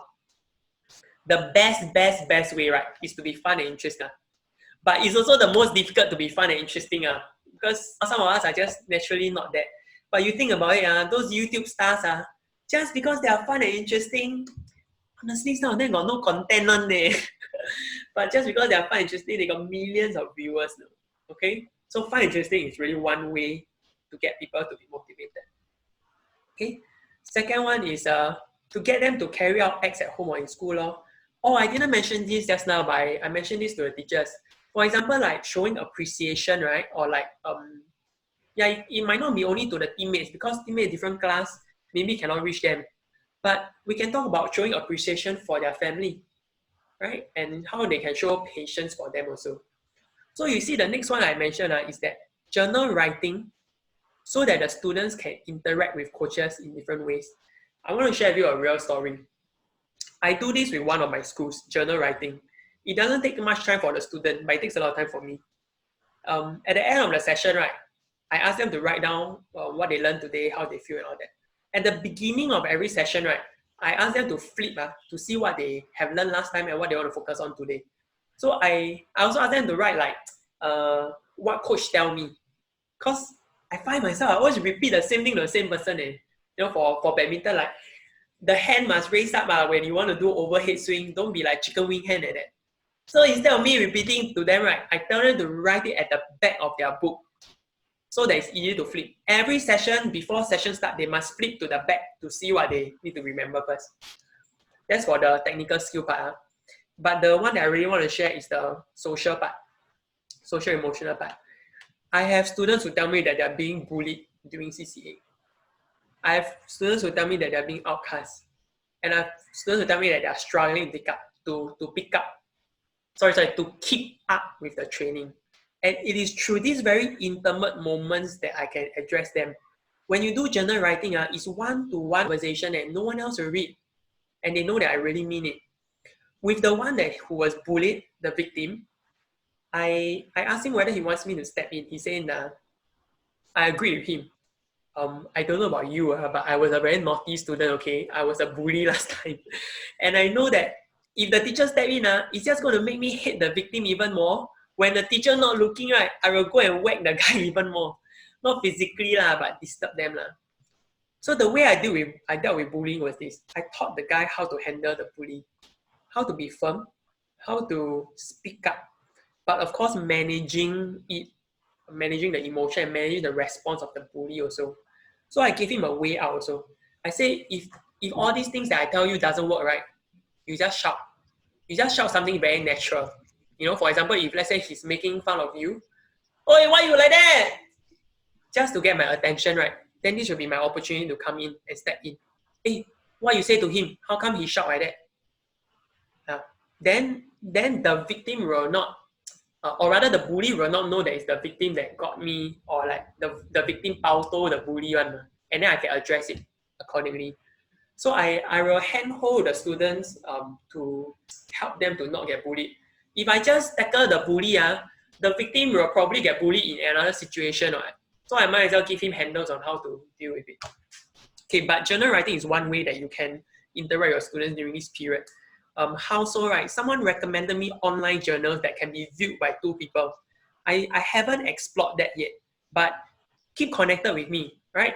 Follow me on my Facebook, right? So that when I find all these resources, I can give it to you. Okay, the next one is this, challenges, championship, and prizes. This is basically what I did for the holiday challenge. I say that every week, I will give them a prize. Cheap one. I mean, as coaches, you sure got lobang one, right? You can get things that cost price one. Badminton grip, pencil case, shuttlecock, simi, just give. Exercise band, $2, so cheap. But I drew them in even more. Right? I say that at the end of the month, the person who submit the most video will get a badminton racket. Wow, I think they're very shocked. But then, honestly, a badminton racket for coaches, if you can get a cost price, not expensive. Okay, another way to help engage students better is peer influence. So the first week I posted, wow, really nobody do it. But I just persevere and I just keep doing it, okay? Then I call the captain. I say, hey, can you help me or not? Can you do a video of yourself doing, right? And then you post inside your group chat. Pretend, just say like, hey, coach, you got receive or not? Why I do this, right, is because in another saying, courage will inspire courage. If they see one person do, they are more likely to do. Okay? So I got him to do that, right? Then I act. Hey, thanks for submitting. I hope the others submit also. Okay? Then the other thing that I got him to do is, hey, in your capacity, okay, no need to handle so many people. Can you just call 2 other friends, right? And just motivate them to do or not? You do Zoom with them, then you do the exercise and record. So really, I got 2 or 3 groups who do the exercises together and submit their exercises together to me. Okay, so peer influence is one way. The last one I purposely put grey color because it's not a way to engage the students better directly. You tell them to submit video, do quiz, it's not as if the student will be like, wow, I get to submit video, yay, I want to do it even more. No, okay, they will not want to submit because they will not get more encouraged. But it will help engage them indirectly, right? Because it's a good feedback for you, what works and what doesn't work. Very funnily, right, when I do my online exercise challenge, right, it's all physical exercise, and then not many people do. But when I do the trick shot video, right, well, got people private message me and tell me that they have been trying. So it's a good feedback for me to know that, hey, maybe I should do less exercise videos and do more trick shot videos. So this is a form of indirectly engaging them better because it's a form of feedback to you. Okay. How I am done. Okay. So okay, I show you which slide first. Let me see. Okay, this is the slide that I gave the teachers. Okay. So I told them to evaluate whether CCA online is viable or not. How? So the first one you see, right, keep the 4 criteria in mind. Mindset, skill set, suitability, and resources, whether it's possible for them. So actually I told them honestly, they need to judge whether the coaches can deliver. If they can, then we talk about filling in the 3 aspects of CCA. So this is the part about the technical, the fitness, and then the social emotional. Okay. Then if they pass this stage, right, then manage the expectation, then discuss the frequency, then consider the price. Okay. I'll go on to the next slide because some of these overlap. But for you, you need to prepare yourself before you go to the teachers. They will be looking at your credibility. Meaning, right, you want to do fitness exercise, right? Okay lah, you are a badminton coach, you are a sports coach, but are you sure you know all these exercise well or not? I tell you one funny joke. My thighs are quite strong because I know because in the team, last time when I was competing, I could easily use the max weight on the exercise machine for the leg press. Wow, but when I went to my physiotherapist, right, and he asked me to do a squat exercise, he told me to engage my glutes, which is my backside. I don't know how, I couldn't. That was when I realized I've been doing the exercise wrong my entire life. No coach have told me that. I suspect no coach actually knows exactly which muscle group to engage. Not say no coach that I've been through know which exercise group to engage. And because of that, right, I'm more prone to injury in certain areas. Just because I'm using the wrong muscle group. So that is why I think using a physiotherapist and a very qualified one will give you that authority and credibility when you go to the teachers. I have done this since December and my teachers are accepting of it. I told them that, hey, look, I told them honestly, hey, I think I'm not good at this area, but a physiotherapist is an expert. So I want to do this with the students. Secondly, right, track record. You need to show some samples before you see your teachers. The more, the better. You go to the teachers now and tell them, hey, okay, the next 6 months I'm going to do this, I'm going to do this. But they may think like, you really can deliver, man? You show me something. So from now until then, right, which is any time, because I have information from the teachers group chat yesterday, right, that they are big. Some of them already met last Friday, and some of them are meeting on Tuesday and Wednesday because Monday is a public holiday. So please prepare some of these videos soon, okay? Forward thinking, you need to show that you can plan ahead as detailed as you can. So use my 6 months, 1 month, and the overall timeline for your own benefit, okay? Then if you pass these 3 stages, 1, 2, 3, if you are here already, that means you are probably at a discussion with your teachers to manage expectation already. Over here is not for you to talk, right?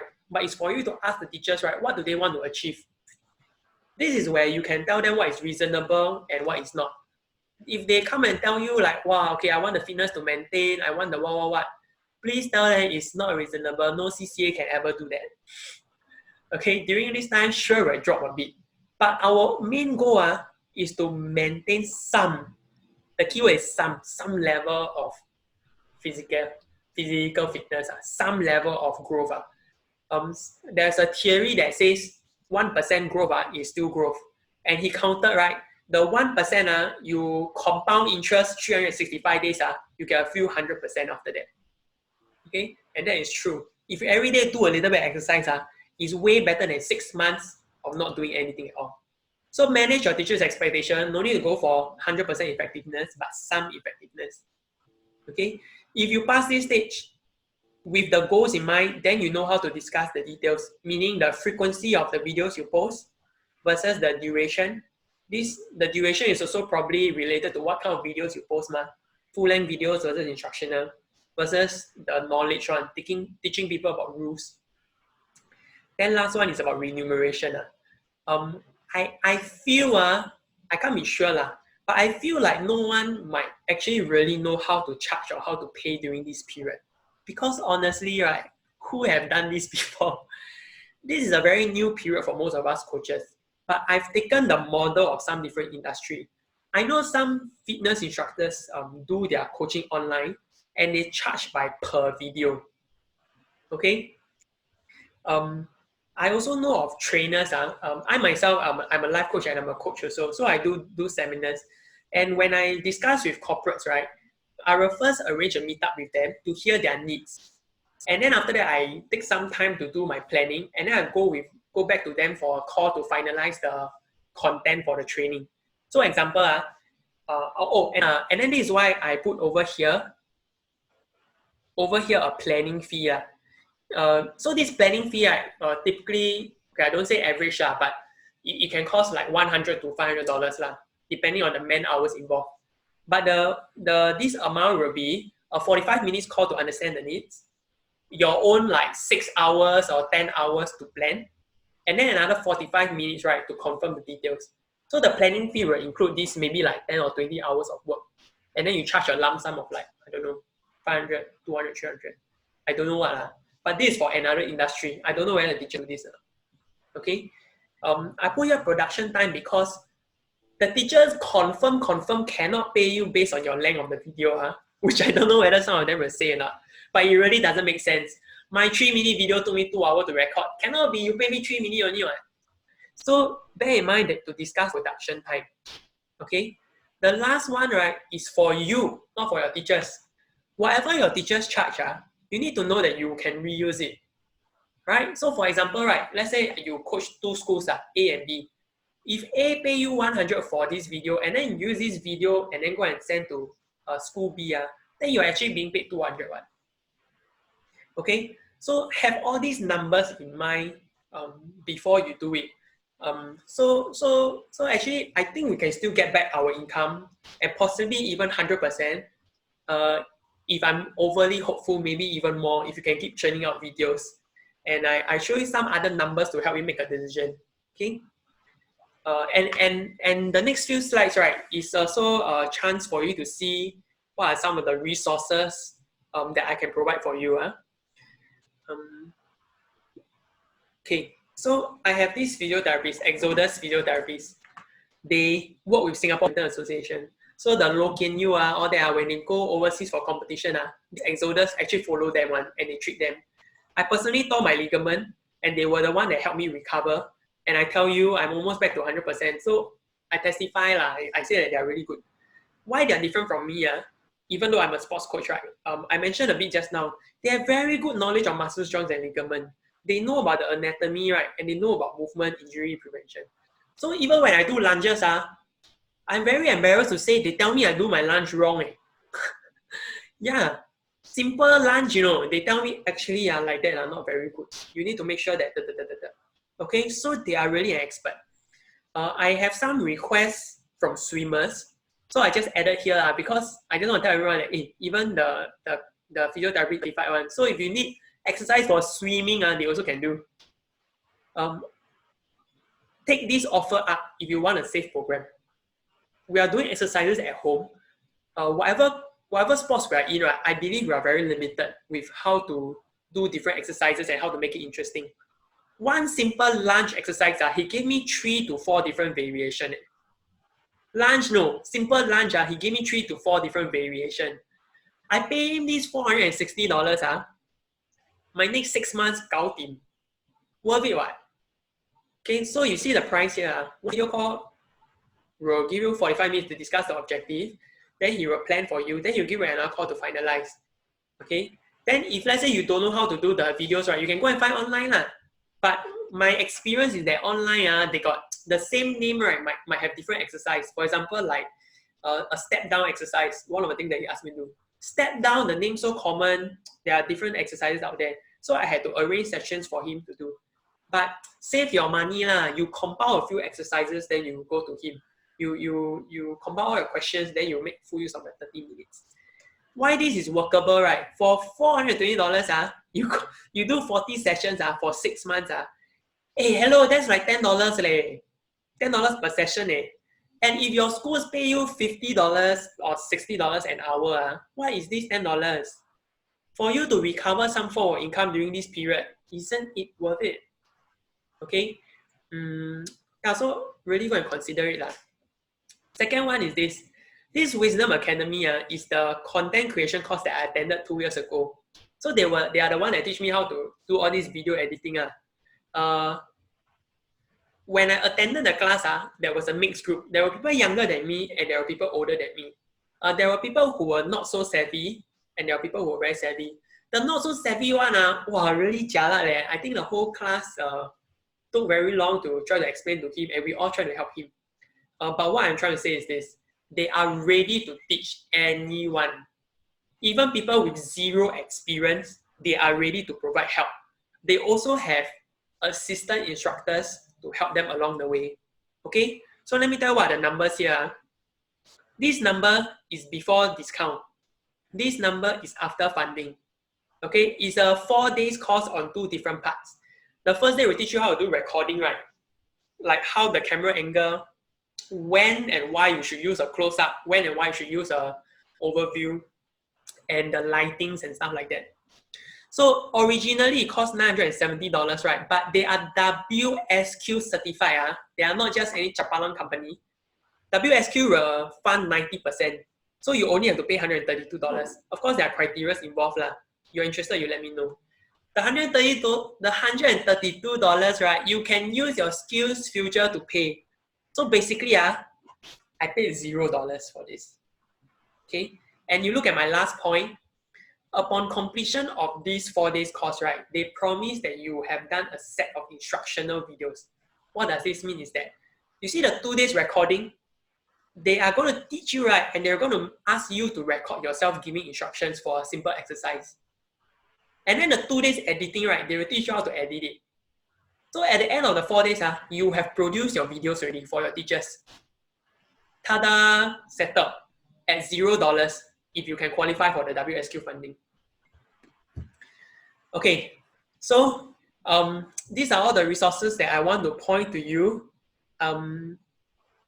You see, this is the session objective that I mentioned earlier. Okay, I want to help coaches have a sense of what it takes. So now you know how difficult or how easy. I know that it's not for everyone, okay, but I want to try to help as many people as I can. My second point is to help prepare coaches to do CCA online. Okay, I may not have done a lot of the filming and editing part today, but I just give you an overview and a glimpse. Okay, and at least I help to plan an effective CCA program, not for a specific sport lah, but at least some principles for you to know. Okay, I'm going to provide a few follow-up. Should I answer questions first or should I do the follow-up first? Okay, I give the follow-up first lah, because maybe some of the questions might be related to the follow-up. Okay, can you help me paste the message I sent you? So, I don't know why my email cannot send out, okay? So I scared later on I try to do a follow-up email, I might not be able to reach you. So my wife will send a few links in the group chat now. If you want to be updated of the resources that I'm using, right, follow me on my Facebook page. Okay, my next sharing may be on Facebook Live because you see today got more than 100 people want to come in, but I never upgrade my Zoom account because it's $40 a month and like no one is paying me for this, right? So I also don't want to upgrade unless I don't know whether people will be keen if I start charging a small amount for these talks. So follow me on Facebook that's the safest. Next one, if you want to see my samples, right, it's free for everyone. Go and see on my YouTube channel. This one, physiotherapy, what? Email me if you want to like if you want their services. But I will also give you a Google form, which my wife has sent inside the group chat, right? You can click it to indicate what kind of follow-up you want, okay? A few other follow-up. Number one, because I'm reaching out quite a wide range of coaches here, right? I'm thinking of forming groups. Racket sport one group, individual and strength sports one group, for example, like canoeing or athletics, that kind. Team sports like soccer, floorball, basketball, one. And then non-sports, for example, like band, dance, all that. I'm thinking of forming this so that y'all can brainstorm and think about how y'all want to do the eCCA or the CCA online. Okay? If you're interested, fill up the form and let me know. Next one, right, I can do a detailed sharing of the 6 months plan for SEL. Just now I just gave you a brief, but I think I can provide like certain exercises or certain variation of how we can do it. Okay? The next one is arranging a private session to craft specifically your CCA, right? Whether you are basketball, floorball, or what. Okay. I'm also thinking, but I'm not sure whether I want to do a crash course on video editing. Honestly, I think you're going to attend my friend's one better lah, and like it's fully paid for like. Okay, but I think this might be for people who want to explore but not so sure how to do it yet. Not so sure whether they want to do it yet. So maybe I can do it with them. Last one is my appeal, okay? I want to appeal to a group of people, right, who can come up with SEL modules with me. I want to look for people who already have certain ideas or are passionate about it. I don't want people who just want to come and like take the idea, okay? Because I don't think myself will be creative enough. And I mentioned that creativity and adaptability is a very, very important skill set. But the more brains, the better. So if you think you can contribute and you want to be part of this, right, can you indicate in the form also? So let me know, okay? In the follow-up, I also ask these questions, but basically you go and click the follow-up form. All this will be inside. Then I have a sense of how I can help you also. Okay, with that, right, I actually end my sharing session, but I can stay here for the next half an hour or so to answer some questions. Okay? Yeah, so let me take a look. Hey, just you send me the picture, right? I didn't see the second questions actually. It's not that I never answer, but I never see. Oh, someone asked me if I use mic, right? I didn't use mic for my videos because I lazy and because I never buy. Okay? If you know a little bit about video editing, right? It's actually one if you use a different apparatus to record, right? You need to sync everything together. You need to upload. Then it's another layer to the video. So during this period, I just use the camera first lah. But I might get one because I know it's a bit muffled. LC, you asked me a question privately. Are schools able to pay per video? I have not discussed it with the schools yet. What I have done in the past 1 month, right, I actually did it voluntary. Very funny, whoever you are, go and write thank the thing. But yes, sure. Okay, I better delete off this. Yeah, okay. So to answer the question, whether schools are able to pay per video, let me put it this way lah. I did everything voluntary first, but it was me indirectly telling them that I'm ready to do it online. And honestly, the feedback from the teachers are good. In my pamphlet, I said that one teacher actually said, "Hey, bro, actually I think we can scale it up." They want me to do more videos. I'm already doing like 4 videos a week, and they want me to do more. So next week, probably they will come back to me and then we'll discuss. So all those things that I tell you about what to discuss, I'm preempting and I'm taking lessons learned from other situations lah. Like, when I do live coaching seminars and all that. But I don't know whether the teachers will see this way. The good news is that yesterday, 100 teachers came for my talk and I gave them the same model also. So hopefully they will understand what it takes and they will give us some money to help us off during this. Okay. Okay, more questions, blah, blah, blah. Okay, forming the group, yes, good. They are already existing contract school, they may not pay.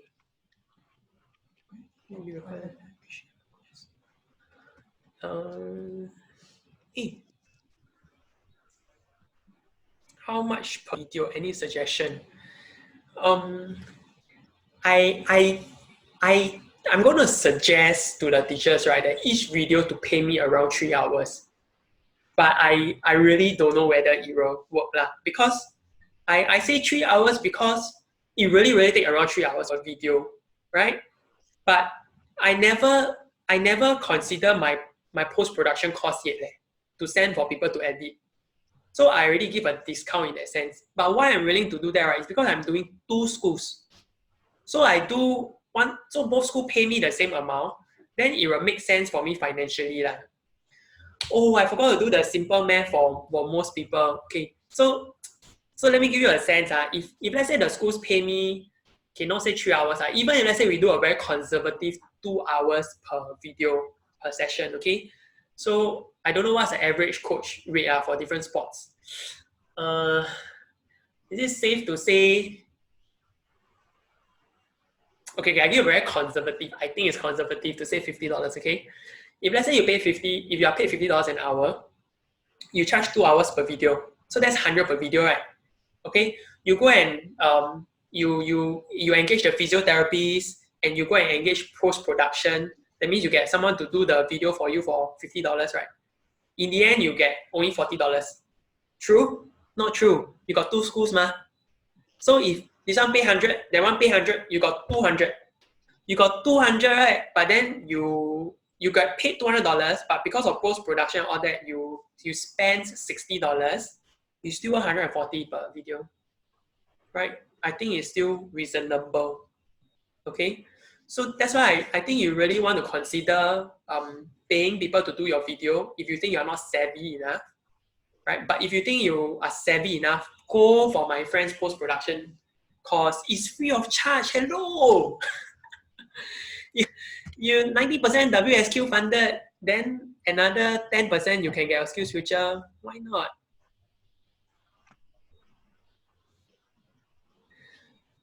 Wow. Wait, a lot of questions. Hey, LC, you say friend link, what you want? I think I cannot see what's the previous question because on my Zoom chat, I think quite difficult. Yeah, LC, can you don't put private or not? Then my wife can help me. I see Valerie say for dance club where our students will be ranging. So how do we catch ourselves in terms of the level of the risk? Valerie, I'll be quite interested to come up with a program with you. But my first response will be this: that even for my schools, right, I'm going to lay reasonable expectation. One video will not be able to reach the entire team because of the different experts. I think the same for you. So in a week, right, I may target one video for the beginners, one video for the experts. Or if I cannot produce so many videos, right, maybe week 1 is for beginners, week 2 is for expert, kind of thing. It's not reasonable. I mean, if they think it's reasonable, show us who do it. I say that with humility. I also want to learn. I'm also learning during this period. You know the video that I sent out to all the coaches and teachers, it's only my 3rd or 4th video editing. Wow, but it's a very steep learning curve and I just try to watch as many YouTube channels to go and learn how people do it. Thankfully, I have friends. I have friends. I have 2 friends who does post-production for me. Go to my YouTube channel, right, and see my very first video. Just now I share about my Kluang trip. I go Malaysia and do one, right? The first video on the VIA overseas is done by my first friend. Okay, I don't know why I'm confusing you. But basically, the very nice first video on my channel is done by my pro friend. Super zai, the storyline flow, the music, all that is very nice. Yeah. What is the link for the filming course? If you want to attend the filming course, right, I want you all to give me feedback through the link because I want to work out some kind of like a cheaper rate. If let's say I can get more people together, I mean, it makes sense for my friend. If one person run the course versus 10 people, 10 of you do the course, of course he will save more time and earn more money if he do 10 people. Then he can give you all a discount also. Okay, but no promises lah. We see how many people sign up lah. You let me know. Reply through the link. Okay, I don't know whether there are questions that I haven't answered. So I may have missed your question. If I miss your question, can you repost it? Desmond, you are right. I think the challenge is to show them. I don't really have a good solution yet, right? Either you learn how to do it and then you actually show them how to do it, right? Either that, right? Or because I'm going to do a second session for teachers tomorrow, and I'm going to post it on Facebook. But the session for coaches and teachers are different. For coaches, I spend a bit more time on the video production. So the teachers one I might not show so much, but they will have a sense how difficult it is. The slides that I show you on the number of hours, all that one I will show tomorrow also. So maybe showing your teachers that video on my Facebook might help. But I think it'll be more convincing if you learn how to do it, then you show them the process, if they will listen to you. In terms of approaching a teacher,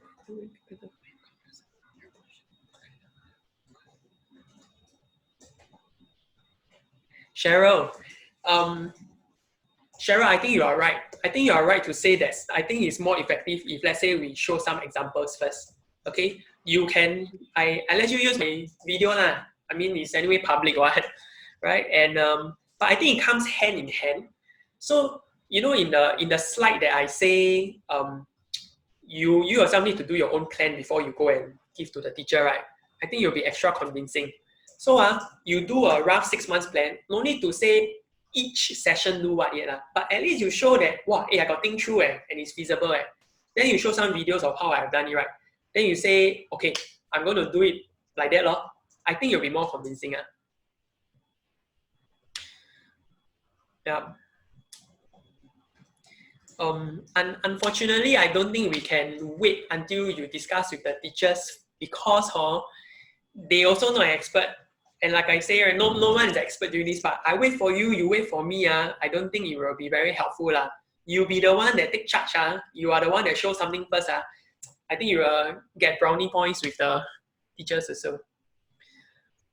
Else, Ken Yam, can you tell your friend to like my Facebook page and then I will drop the link on my Facebook page. Okay? Yeah. Sometimes it's not teachers don't want, but they are bounded by guidelines. You are very right. So I told the teachers this yesterday, right? I didn't think it was so relevant for you today.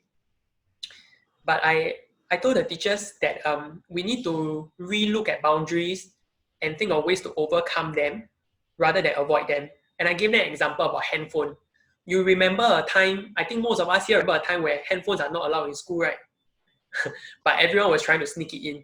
How did we evolve to a time where now people carry their handphone in school, right? But the school came up with policies and rules such as like during class cannot use it.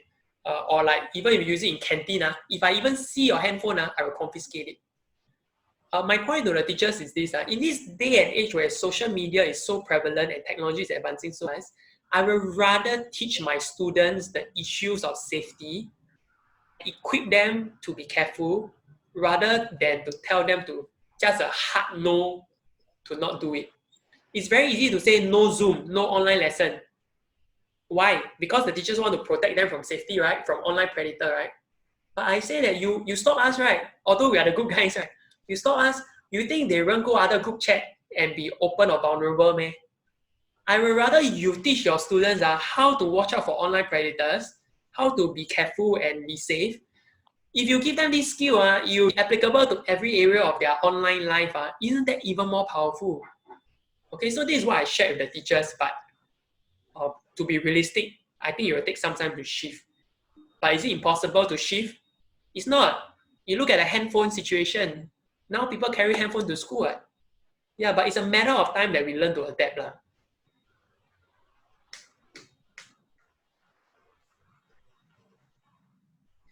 Are there any boundaries or guidelines that we need to take note of apart from the cyberbullying? Cheryl, I with my experience of different schools, they have different focus or different issues that they pick on. Yeah, so it's best to have a discussion. I will share my own experience, but it's limited lah. My own issue is that number one, the school don't want the interaction, so they say no to Zoom. They don't want me to be communicating with them. The teacher also apologized because she said that I know it's lame lah, and I say that it's very lame because hello, coaches all are MOE cleared on it, MOE RS, right? Yeah lor, then why cannot? Yeah, but so one is don't want the interaction. Number two, right, they don't want the they scared that other students take picture and then post online, and then it's related to cyberbullying lah, but it's so related to confidentiality. So because of these two reasons, right, that's why I came up with the take a back view, take time lapse, then no problem lor. Yeah. My other schools are actually quite liberal, they say actually can, but then the school that is more liberal, right, they don't want the videos to be sent to me, so they did it on SLS. So I don't have view of the videos, but the teachers have it. LC, if you are still here, can you like my Facebook page so that I can give you more updates there? I haven't really used Telegram, so I don't know how to pass to you.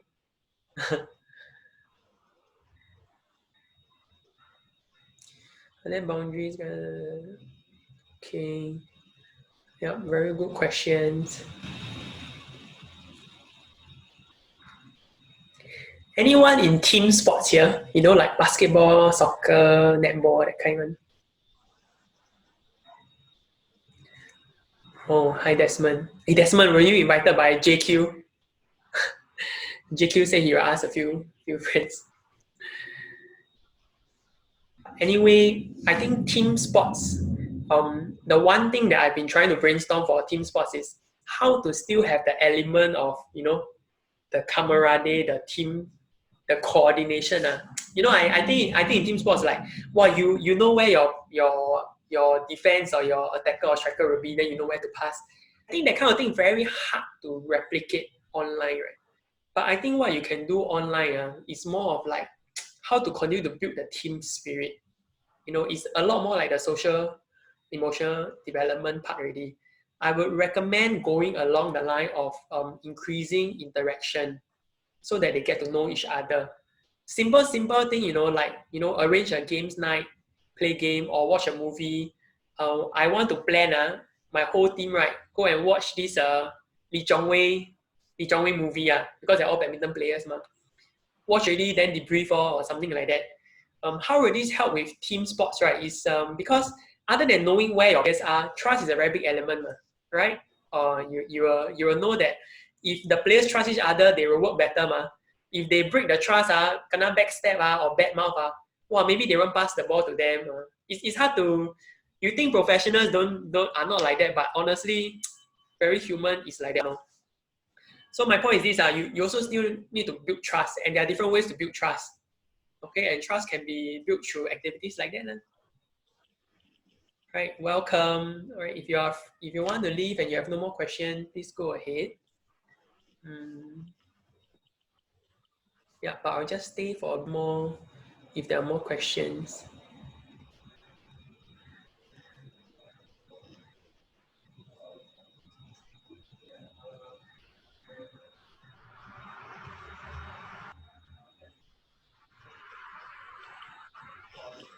Jackie, you asked this question. I don't know how to answer. What if school totally allow? There's no way I can force them to do it for you lah.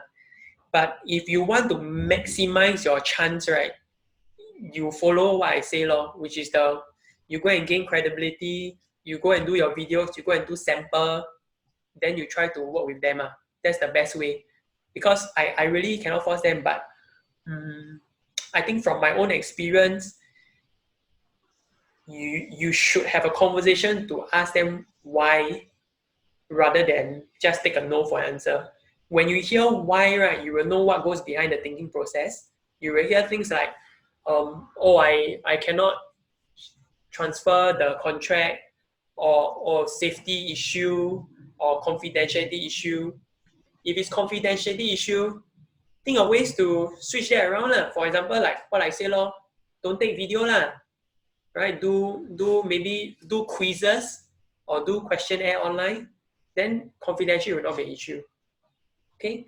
If it's about safety issue, then you can suggest that like, hey, look, I got a physiotherapist, I'm quite sure safety is maximized, like that, right? If it's about the contract one, you can have a negotiation. I think maybe to ask whether during this period, why not you put up a new contract, right? And then ask for coaches who can do ECCA so that you can go and bid for it. Yeah, so that's why I say don't take no for an answer, right? But when you ask why, then you can more effectively tackle the challenges.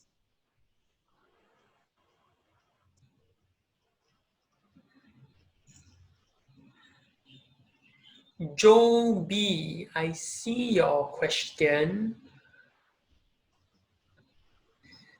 How are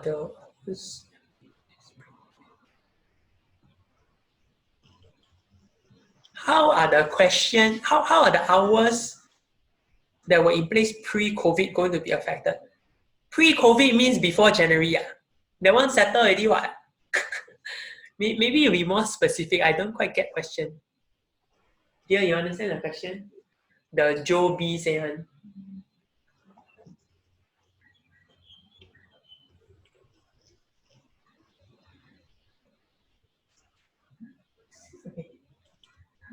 Hey, anyway, if I never mute you, right, you just come online and just talk to me lah.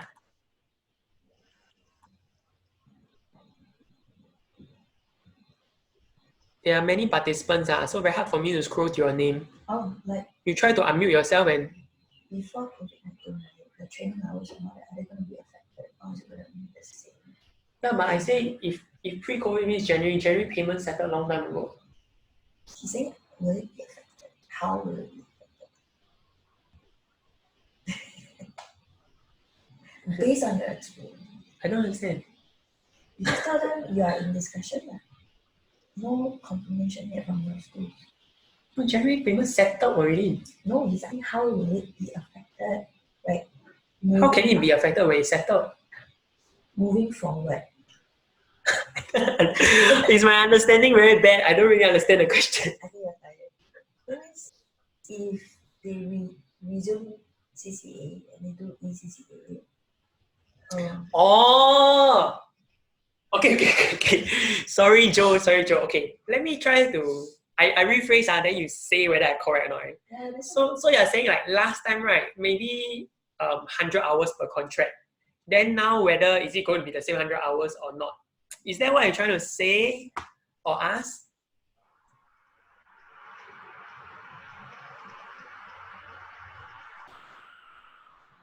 Okay, but if that's your question, oh, okay, yes, okay. Hey, I'm very sure it will be affected. It will 100% be affected because now the units of measurement is not going to be your number of hours present in school.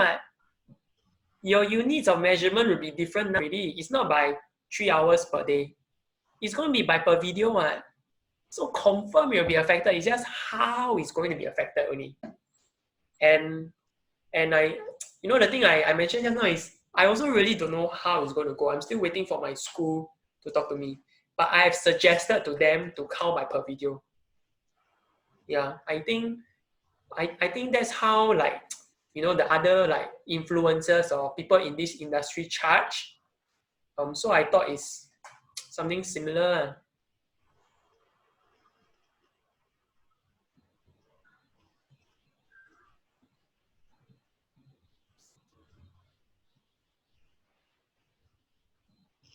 Yeah, that means you take the initiative. You cannot wait for schools to give you the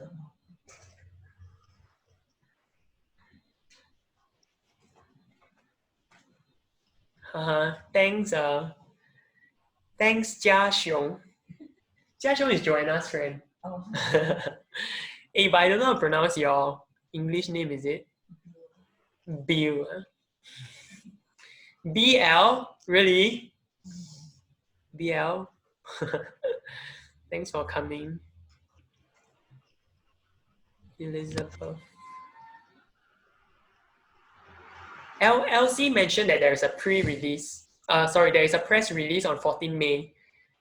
Yes, you are right. But just to let you all know, the press release mentioned two things, okay? Which is why I responded because I want to reach people.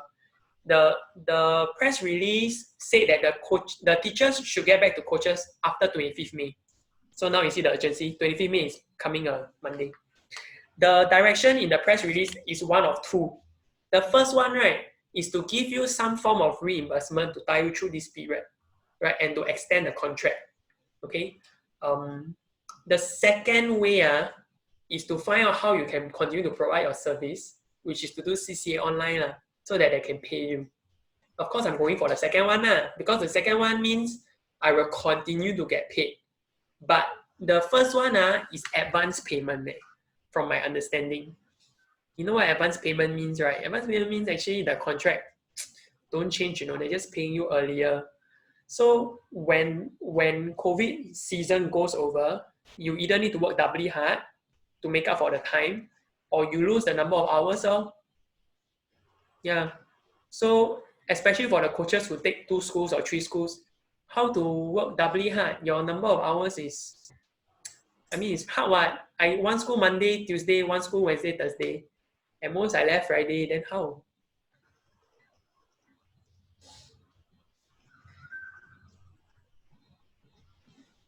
Depends on whether it's pre-recording or via Zoom real time. Suggest pre-recording is higher costing. Yeah, I think, but it depends. It depends on the, it depends on the Zoom You're talking about Zoom 15 minutes or Zoom 2 hours. And then you're talking about the pre-recorded session is 3 minutes or half an hour. And it depends on the type, right?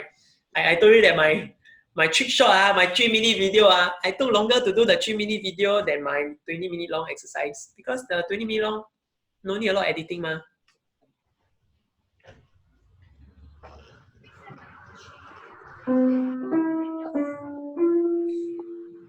Yeah, thanks Ying Ying. Yeah, anyway, I just staying for questions. I will close the chat at 4 o'clock. Who bought this? No more questions. Oh yeah, yesterday I shared with the teachers, right, that there are a lot of online games. They're actually very fun to play on and you can play with people live one. Here you got the Smart Local link, right? Can I check, are you representing organization? I'm not representing badminton or what. I'm not representing anyone. I'm just sharing my own experience. Yeah, I'm just helping, just trying to help. Why you ask LC? Are you representing any organization? I think I'm too candid. Upraise is my own company name, yes. I used to be called My Vita Coach. I just changed it in March, April. Yeah. So I'm doing the same thing It's just a rebranding exercise.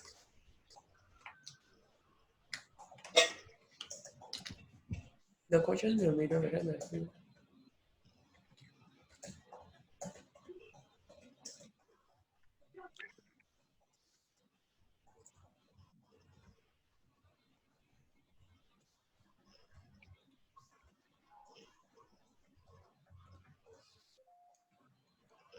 Jerron, I'm not so sure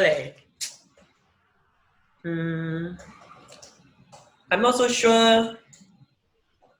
Yeah, I'm not so sure. I want to. I recorded this whole session so I might want to do a bit of edits and post it up. But I will just say the same thing to what I say to everyone. You just follow my Facebook page, right? Anything I'll update there. I was a bit reluctant to post it.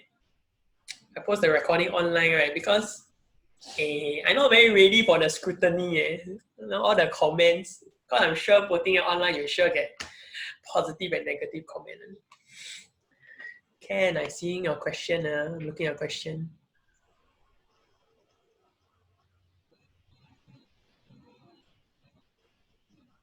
Oh, Ken. Ken,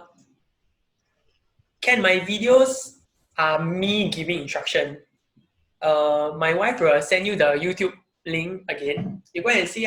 So basically, right, the kids can just play the phone, play the videos on the phone, and then they can do the exercises. Yeah. No need to double work lah. Do the recording, then still do Zoom. I hope there's no teachers here, but just to be financially wise, right? If you're going to Zoom already, right, then give your instruction in Zoom because you're going to be paid by per hour. Why you go and do pre-recorded video, then still go and do Zoom? Jeron, go BC and share. Yes, the committee there is working out something. But I just needed to reach everyone before 25th. So that's why I just did it on my own. But I think BCA will come up with something soon. The coaches make a video requested by a school which takes 1 hour with lesson. And when there is a session, the coach spend another 2 hours with that. Is it more? Yeah, that's why I say don't pre-record and then do another session on Zoom. For what, right? Whatever instructions that you're going to do in Zoom already, just go and do in Zoom already. Then more financially sound, right?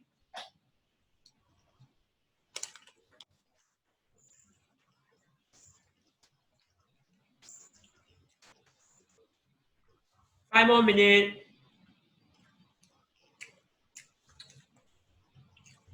Hey, if there are other sports association over here, or I mean, if you are from another sports association and you want me to do a sharing for your group, I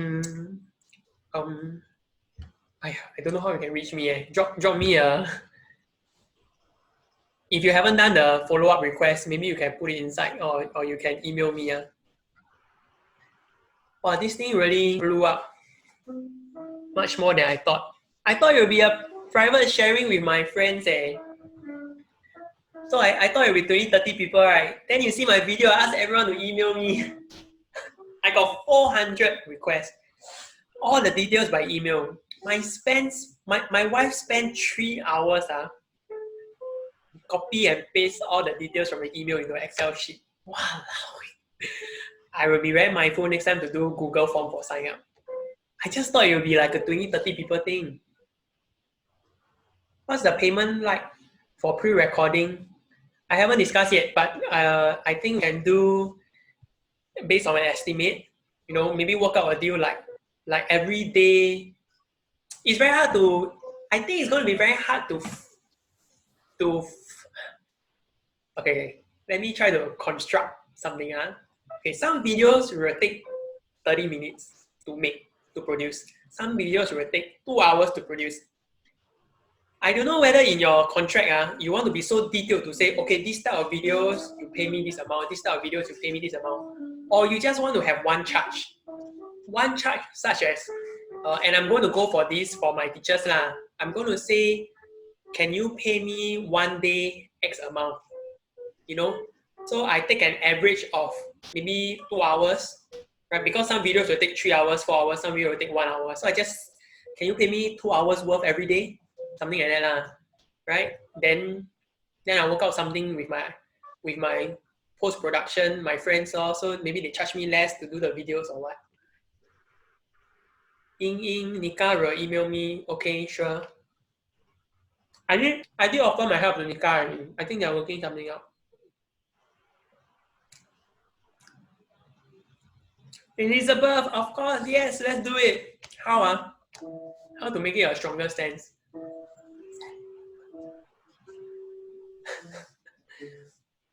But Elizabeth, to be fair, right? I think the teachers are also worried and they actually are open to this idea. In my 400 sign up for my course, I think got 60% or 70% are teachers. Actually, there are less coaches.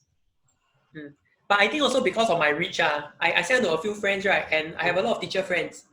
So I think they go and spread in the teachers group chat. So I had I think I got 300 sign up for teachers. How do we charge per Zoom? I think per hour lor.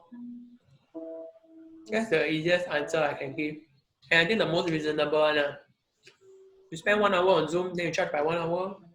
Anyway, Zoom no need like too much preparation or post-production work. Janet, what CCA are you in?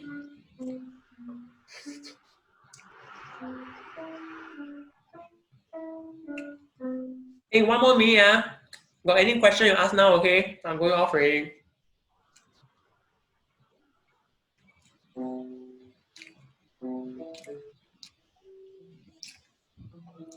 Welcome.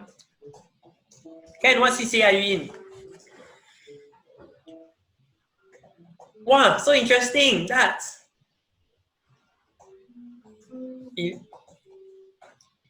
wow, that's very interesting. Connect all of us. How to connect all of us? You can be connected through the Facebook page. Yeah, I mean there are PDPA issues because like I say, right, I thought it's 20, 30 people, right? So I didn't prepare a lot of things. So I don't know whether everyone feels the same as you and whether they want to be connected. I'm sure some people don't want to be connected, right? Then I also don't want to email them unnecessarily.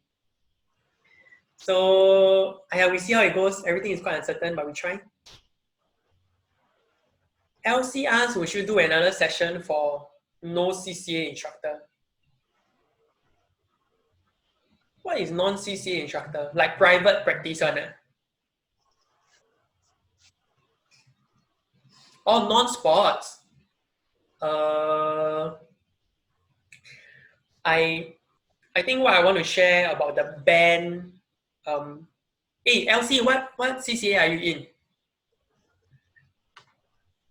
But I don't think I will want to share more. But what I want to share, I already shared. I talk about band and okay, I saw your message. I will take note. I share about band and what's the other one? Band and drama. Got a lot of things to talk about. Like emotional, like we talk about anger. How does it express itself on the body and the face? What does the speech sound like? What does the tone and the volume is like? Then we talk about patience, how it really look like. A lot of things to develop. A lot of things to develop, Ken. I think it's more fun to do for non-sports CCA. Okay, actually not say non-sports. I think specifically for band, music, I think there's a lot to explore because arts is quite connected to the emotion, which is what I've been specialized in or studying in when I was a life coach. Yeah, so a lot of fun things to do.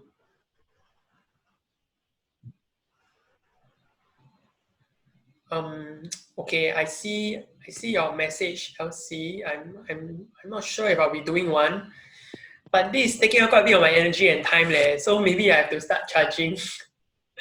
My initial one is for free lah. Again, because I thought I'll be reaching out to friends, right? I never expect like 400 people to do. But okay, LC, I ask you this, and you answer me privately. If I start charging, say, even the CCA in charge teachers, will the school be able to reimburse and pay? You think? No. How much? I haven't. I really don't know. But example, when I do my life coaching courses outside, depending on a lot of factors, right? How much material, how much time, how comprehensive.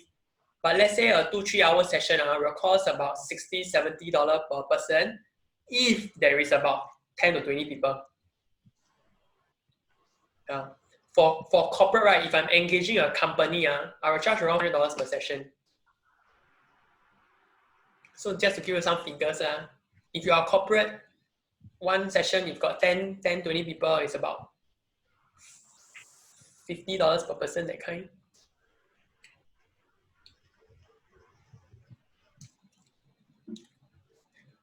Yeah, well, I know schools don't have the fund, but it takes out a lot of energy and time. And then I'm the one that really don't have fun now. Schools still got funding. But I think it's time for the schools to relook at their funding because look, let's be honest, after today's sharing, how many coaches can do this? I don't think a lot of coaches will go and take it up to go and learn how to do videos and to go and come up with 6 months plan and all that. I mean, why not channel the money for people who can?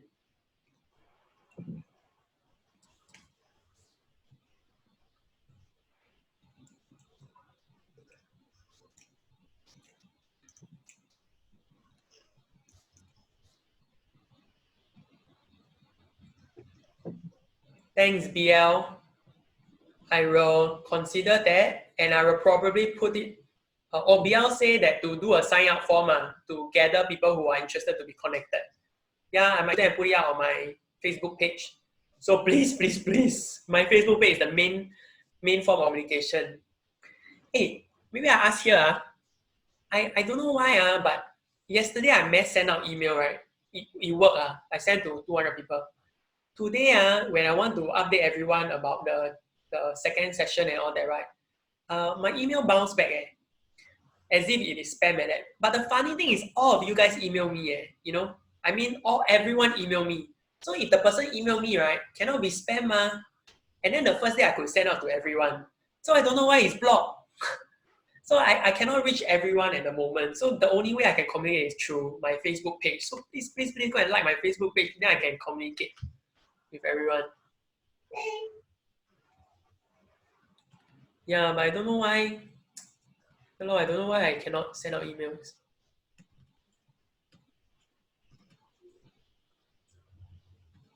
Okay, I'm going off. I just see one last question.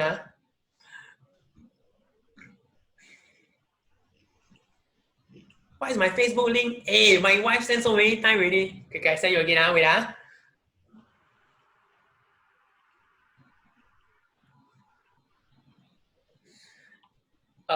LC, I think you should really convince your principal. Okay, let me give you an offer. LC, I think that, okay, I don't know what I can offer, but I can help to come up with the 6 months plan in terms of the curriculum and maybe individually what can be done. But of course, I'll charge a fee for it. And yeah, because it's my time and I need to brainstorm for the specific spot. And if it's for 6 months, I don't think it will be a small amount. I will ask for a reasonable amount. So if let's say you have CCAs that you think the coaches might want to do this but don't know how, you ask your team whether you can engage me, and then I can come up with a plan for you to run it with your coaches. Okay? Okay, I think time is up.